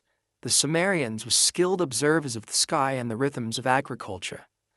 But these fragments refer to cycles far longer than a human lifetime, longer even than a dynasty. They echo periods measured not in seasons but in millennia. AI comparisons link their structure to cosmological descriptions in much later Mesopotamian texts, phrases used to describe precession, planetary cycles, and long-term climatic rhythms. Yet the chronology embedded in these early lines predates the Babylonian astronomers by centuries. How could scribes during the dawn of writing have understood cycles that required generations upon generations to track? One answer lies in transmission. Memories of climatic upheavals, ice retreat, drought, sea level rise, could have survived through oral traditions long enough to be encoded into early writing. The AI found that several reconstructed lines correspond closely to recognized climatic events: meltwater pulses, abrupt cooling intervals, volcanic winters. But what surprised researchers most was that these events were not described as singular catastrophes, but as predictable returns. The scribes seemed to believe they were part of an ancient rhythm, just one iteration in a repeating pattern. They wrote not with fear, but with the weary acknowledgement of something inevitable. The clearest example comes from a fragment found in the city of Sippa, where a series of damaged signs appears to describe a cycle lasting the span of the great stars wandering. Scholars previously assumed this referred to Venus, due to Sippa's association with solar worship. But the AI detected linguistic cues indicating a much longer cycle, possibly the precessional shift of Earth's axis, which spans roughly 26,000 years. While no one suggests the Sumerians calculated precession in a modern sense, the scribes may have inherited stories describing changes in the sky that their ancestors witnessed over many generations. Another fragment from Uruk describes the red breath over the horizon, followed by drought and the scattering of settlements. The AI matched this phrasing with descriptions of volcanic ash in ice core samples dating to the late prehistoric period. The connection remains speculative but compelling. If ancient communities survived such events, the experience could easily have become encoded into stories passed down through centuries, eventually written into clay during the earliest phase of literacy. The tablets also contain unsettling references to shifts in the earth itself. Phrases like, "when the floor of the world shook like a beast," "when the deep places rose," and "when the rivers were forced from their beds," suggest seismic memory. Geological evidence confirms that the Mesopotamian region experienced major earthquakes and tectonic adjustments throughout prehistory. But the AI analysis highlighted something else. Many of these descriptions appear paired with mentions of sky changes, as though celestial and terrestrial disturbances were linked in the scribe's worldview. The idea of such connections appears across early human cultures. The Hopi speak of worlds ending through fire, ice, and darkness. The Norse preserved memories of Fimbul winter and cosmic upheaval. Early Chinese texts reference cycles of heaven and earth shifting together. The Sumerian tablets may represent the earliest written echoes of a global tradition, a belief that the world moves through repeating ages, each marked by environmental rupture. Yet what makes the Sumerian fragments distinct is their tone. They are not mythologized. They read more like records, confused, incomplete, but observational. The AI noted that the verbs associated with these cyclic descriptions were often in the past tense, as though recounting events witnessed before writing existed. One of the most enigmatic lines reconstructed by the AI came from a fragment in the temple library of Nippa. It reads, "We write what was shown before the fall of the long count." Scholars debate whether long count refers to a specific cycle, a lost calendrical system, or simply an idiom for ancient times. But the placement of this line within a list of astronomical observations suggests it was not symbolic. It may indicate that early scribes believed the cycles they recorded began long before their civilization, and that they were merely preserving fragments of a much older system. This idea finds a strange parallel in the later Babylonian Enuma Anu-Enlil, a vast collection of omens and observations that seems to assemble knowledge from multiple eras. Many of its astronomical observations appear too long-term to have been observed within a single civilization. Scholars theorize that Babylonian astronomers inherited older data, perhaps from traditions extending back to the Neolithic. If so, the Sumerian tablets may represent the earliest surviving stage of this inheritance. AI analysis also revealed something unexpected. The tone of these warning-like passages shifts abruptly across destruction layers. Before each cultural collapse, whether caused by climate, warfare, or institutional breakdown, the vocabulary associated with cycles becomes more insistent, almost urgent. After each collapse, the references fade or become symbolic. It is as if each crisis prompted the scribes to revisit the old warnings, but the survivors who rebuilt afterward lost touch with their meaning. This pattern echoes the amnesia described earlier. Knowledge contracts, re-expands, and contracts again. Cycles are recognized, forgotten, then remembered in distorted form. One strange passage from a broken tablet in Shurapak reads, "The signs returned as they were in the days of our forefathers, yet we did not understand what they told." That admission, quiet, resigned, captures the fragility of cultural memory. The scribes perceived patterns but lacked the context to interpret them fully. They were inheriting warnings stripped of their original detail.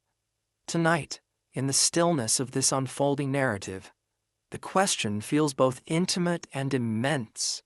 Can a civilization remember what it has forgotten how to understand? The earliest scribes tried to preserve the cycles they sensed in their inherited stories. They wrote down what little they knew: shadows that return, skies that change, waters that rise, earth that trembles. But the meaning of those patterns faded even as they inscribed them. And so, the tablets leave behind a quiet, haunting possibility. The warnings they carried were not meant for their time, but for anyone who might one day be able to read them again, before the cycle turns once more. There is strange intimacy in the act of naming, an intimacy the earliest Sumerian scribes seem to understand with an almost aching clarity. Names were not merely labels in their world. They were vessels, containers for memory, echoes of origins, and yet, in the oldest tablets where humanity's beginning should have been recorded with certainty, the names of the first ones appear shattered, incomplete, or deliberately obscured. When AI models reconstructed these fragments, the result was not a clear lineage but a constellation of half-formed syllables, each one pointing toward something older than Sumer, older than writing, older even than settled life along the rivers. It was as though the scribes themselves were reaching for a memory that had already fallen to dust. The reconstruction began innocently enough. Several tablets referenced early figures, culture bringers, lawgivers, or primordial ancestors, whose names no longer exist in later texts. These were not the Apkallu, nor the later gods whose stories dominate Mesopotamian myth. They belonged to an earlier stratum, mentioned once or twice before vanishing entirely. Their names appeared damaged, overwritten, or replaced with divine titles that sound suspiciously like later editorial choices. The AI noticed that the phonetic patterns of these broken names bore no resemblance to known Sumerian linguistic structures. Instead, they shared traits with languages of the Neolithic Near East, and, more intriguingly, with linguistic substrates from the Caucasus and Anatolia. This discovery alone would have been startling, but the patterns deepened. The AI found near-identical phonetic structures in Proto-Indo-European root fragments, associated with teachers, shapers, or the tall ones.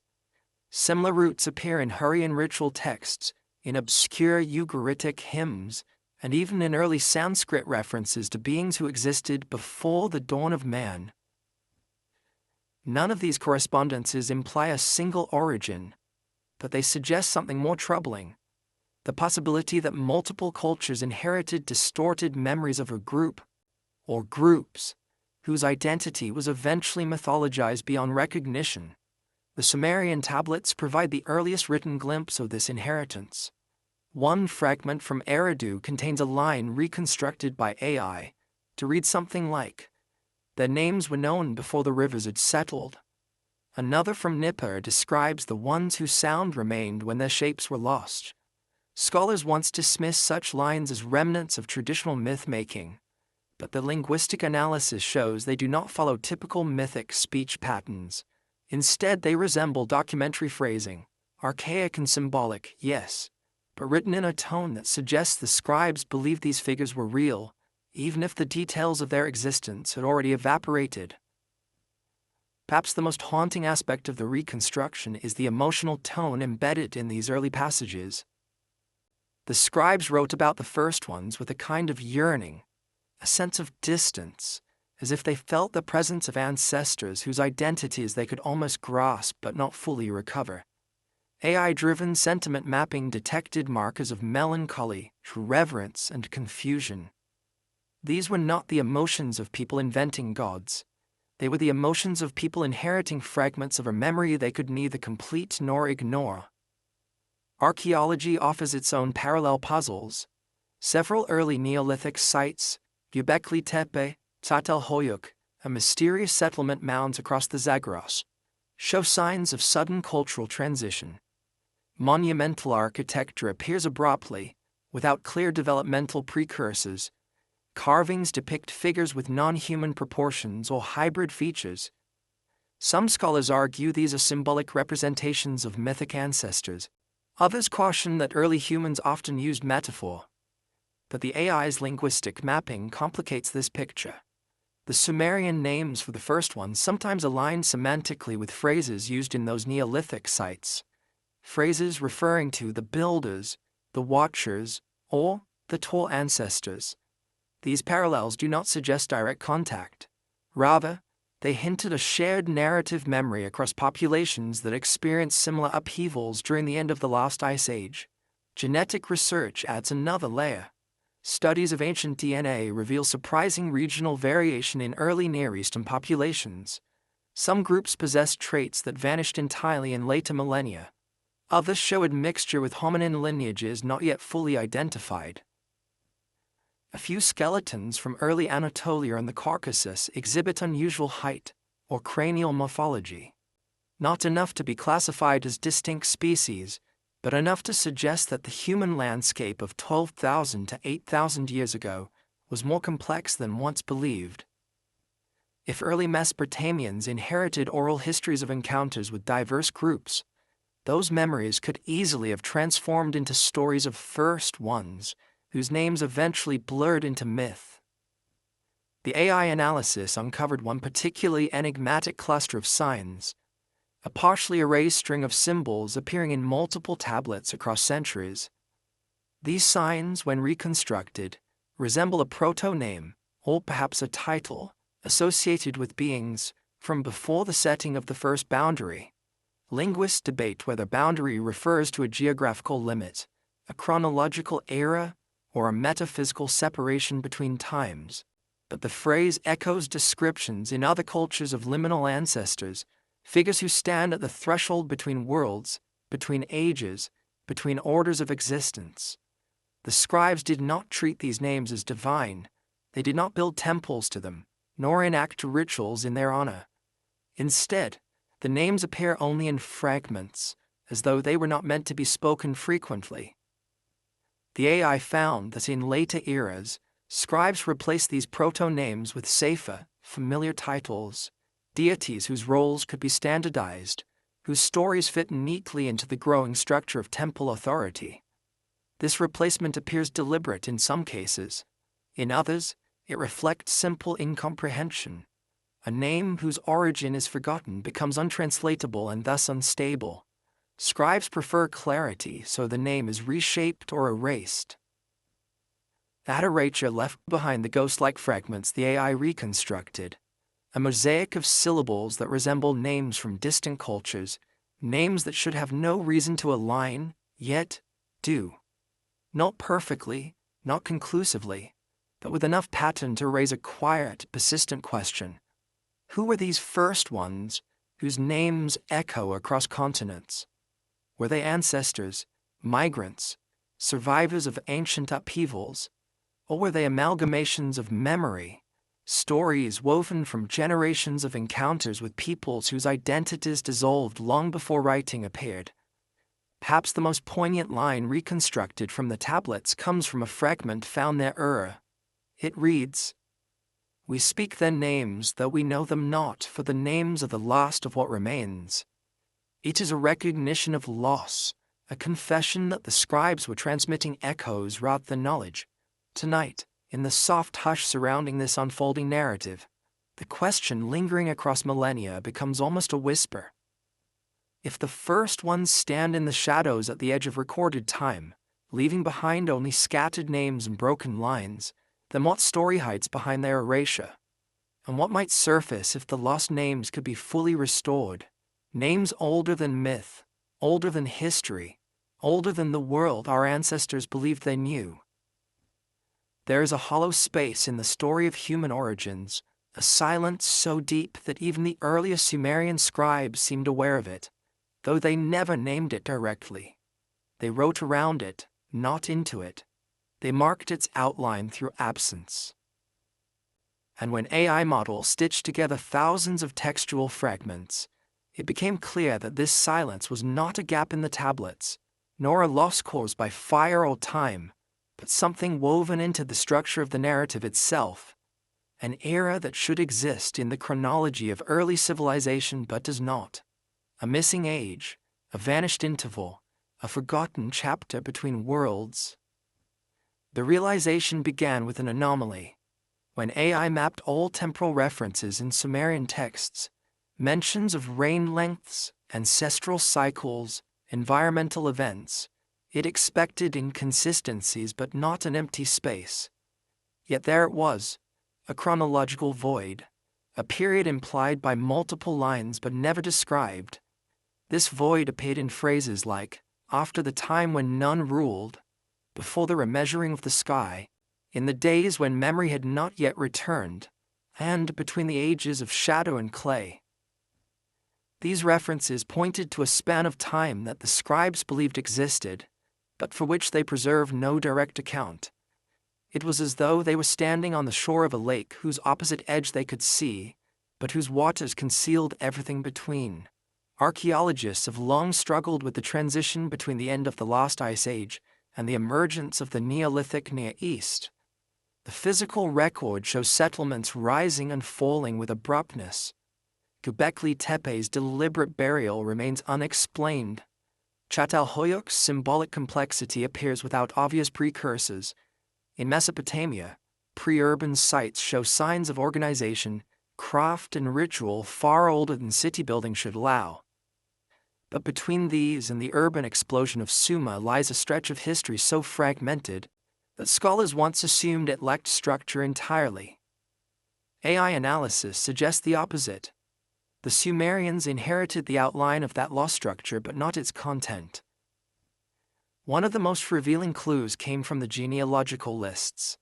After accounting for symbolic or exaggerated reign lengths, the AI reconstructed a sequence in which a significant temporal marker appears consistently before the establishment of kingship, but after a major environmental event, likely one of the post-glacial floods described earlier. But there is no description of this interval, no myths, no chronicles, only a blank space framed by two eras, the age before memory and the age of kingship. The absence is too deliberate to be accidental. Even more striking were the tablets describing origins. Early scribes often used terms like the before people, the ones who rebuilt, the gatherers of the first dust. These phrases imply that the people who became Sumerians were not direct descendants of the earliest ancestors, but the inheritors of a world already rearranged. Yet between the first ones of Part 13 and the recognizable human communities of early Mesopotamia lies a void, a restructuring, a reset, a period whose details had already dissolved by the time the first tablets were pressed. Environmental science offers a partial mirror.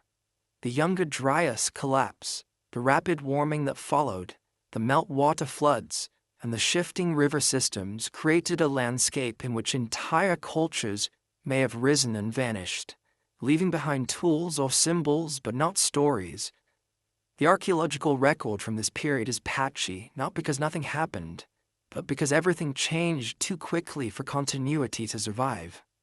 Languages may have fragmented, populations may have scattered, rituals may have persisted without their original meanings.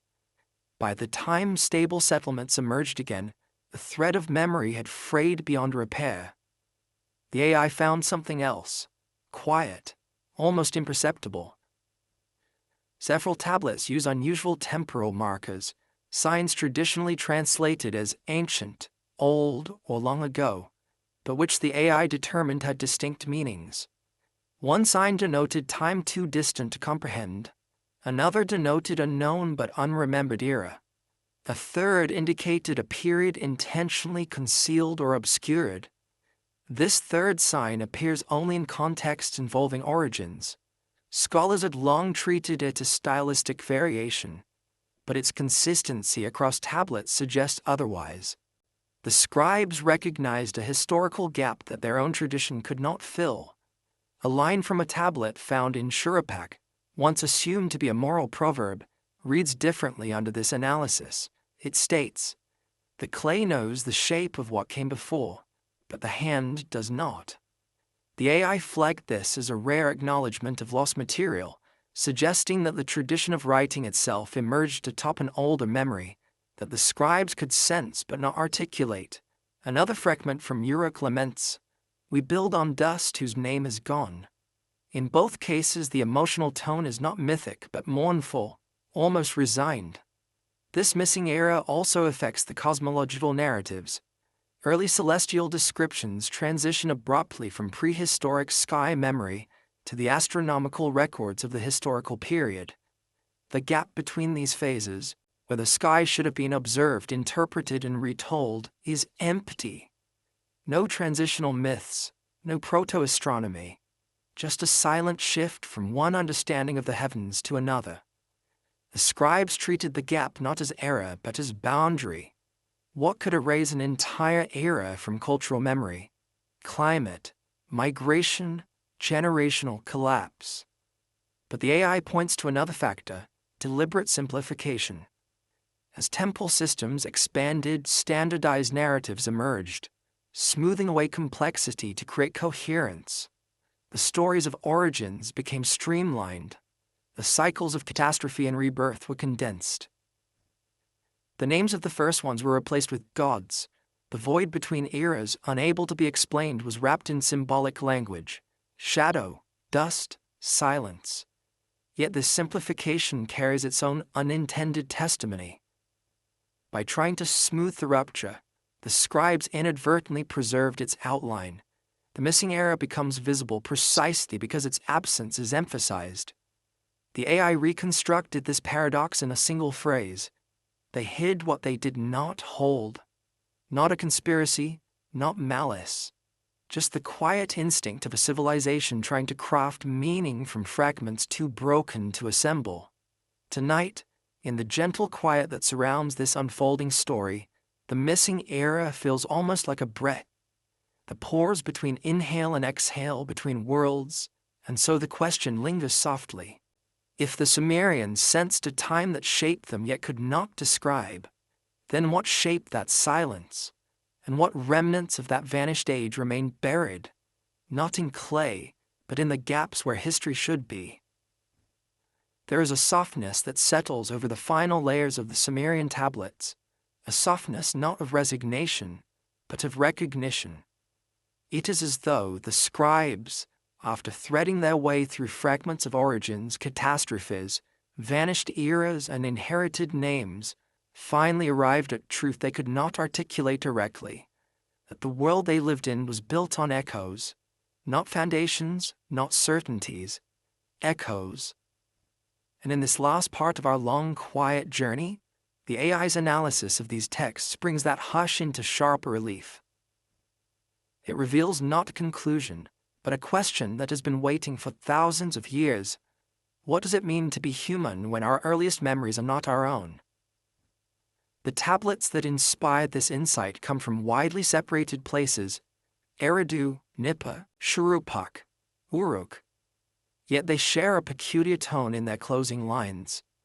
After documenting the laws of kings, the measures of fields, the genealogies of ancestors, the alignment of temples, they drift into passages filled with metaphors of breath, shadow, and light. These phrases appear neither as myth nor instruction. They are moments of reflection, rare in bureaucratic texts, where the scribes seem to acknowledge the limits of what they knew. AI sentiment analysis detected markers of contemplation, uncertainty, and even quiet fear. The scribes were not merely transmitting knowledge, they were wondering about it. One of the most revealing tablets contains the line, "We shape the signs, but the signs shape us also." Traditionally, scholars interpreted this as a scribal motto, perhaps a reflection on the responsibilities of writing. But the AI's comparative mapping uncovered variations of this line across multiple cities, all tied to texts dealing with origins and inherited memory. In one version, restored from fragments, it continues, "We write the memory of those we never knew, and in writing, we become them." This suggests a profound self-awareness. The scribes understood that the act of preserving ancestral knowledge was reshaping their own identity, even when that knowledge had become opaque. Another fragment from Sipa contains a similar sentiment. The clay speaks what the tongue cannot. The AI highlighted that the verb speaks was used in an unusual sense here. It implied revelation, not communication.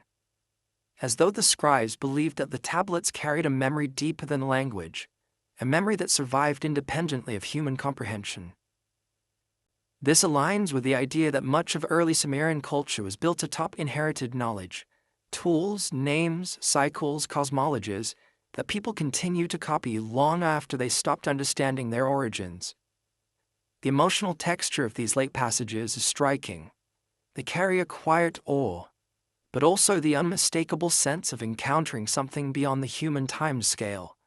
The scribes describe cycles that began before them and would continue long after. They write of the shadow that returns, of stars that shift again, the waters that rise beyond memory. These are not divine threats, but acknowledgments of a world shaped by forces older than civilization. And beneath these lines lies the subtle implication that humanity itself is part of a chain, extending far backward, into eras whose details have been erased or obscured. The AI synthesis of these fragments suggested a kind of unintentional philosophy embedded in the tablets, that human understanding is always incomplete, always shaped by what came before, always reaching towards something it cannot fully see. The Sumerians may not have framed this as philosophy, but the sentiment is unmistakable. Their text repeatedly returned to a quiet truth. The world has patterns that do not begin with us. What makes this realization even more haunting is the way the scribes described time. In the earliest tablets, time is not linear. It is layered, like sediment, like clay, like memory. The scribes used multiple words for before, each with a different emotional and conceptual weight. One word meant recently before, another meant far before, a third meant before but still present, and a fourth, used sparingly, meant before that which cannot return. This fourth term the AI found appears almost exclusively in passages dealing with origins, instructors, floods, and cycles. It was their word for deep time, time that shapes, time that erases, time that humbles, and yet, even as they acknowledged the depth of the past, the scribes rarely claimed to understand it. Instead, they preserved what they could: fragments of a sky no longer visible, memories of migrations whose roots were forgotten, echoes of tools whose functions they no longer knew, names that lingered like silhouettes, and warnings from cycles older than writing. They did not pretend to see the whole. They accepted the incompleteness. The AI model noted this humility as a consistent emotional signature across the oldest tablets. Unlike later civilizations that asserted grand origin stories, the early Sumerians wrote with caution. They did not claim to know who the first ones truly were. They did not fully understand the tools or mechanisms inherited from the time before. They sensed a missing era but did not try to fill it with certainty. Even their flood narratives, later mythologized, began as attempts to record environmental upheavals remembered only through fragments. Their cosmology was not a declaration, it was a question. In this way, the Sumerian tablets mirror our own modern questions. What came before the civilizations we know? How much memory can survive disruption? How many times has humanity begun again, carrying forward pieces of worlds lost? AI does not answer these questions. It does not present a hidden truth restored. What it offers instead is clarity about the shape of the voids, the patterns of forgetting, the echoes repeated across generations, the outlines of memories too old to preserve fully. One reconstructed fragment summarized this sentiment in a single haunting line. We remember not the first age, but the echo of its end. This is the closest the tablets come to acknowledging the boundary between history and myth. The scribes sensed that their earlier stories were shaped not by first-hand experience, but by inherited trauma, inherited awe, inherited fragments of a world transformed beyond recognition, and yet they copied those fragments faithfully. Even when they no longer understood the full meaning, they preserved the echo. Tonight, as this long journey reaches its final quiet stretch, the echo becomes more than a metaphor. It becomes a reminder that humanity is always walking on the dust of older worlds, that our civilizations rise upon the ruins of forgotten eras, that the deepest truths we inherit come to us as whispers, not declarations. And so the closing question emerges, not as a warning nor as a revelation, but as a gentle wondering. If the clay tablets carry only the outlines of a memory too vast to hold, then what echoes will remain when our own age has fallen into silence? And what might future hands read in the fragments we leave behind when they search for the faint shape of who we were beneath the long, unbroken hush of time?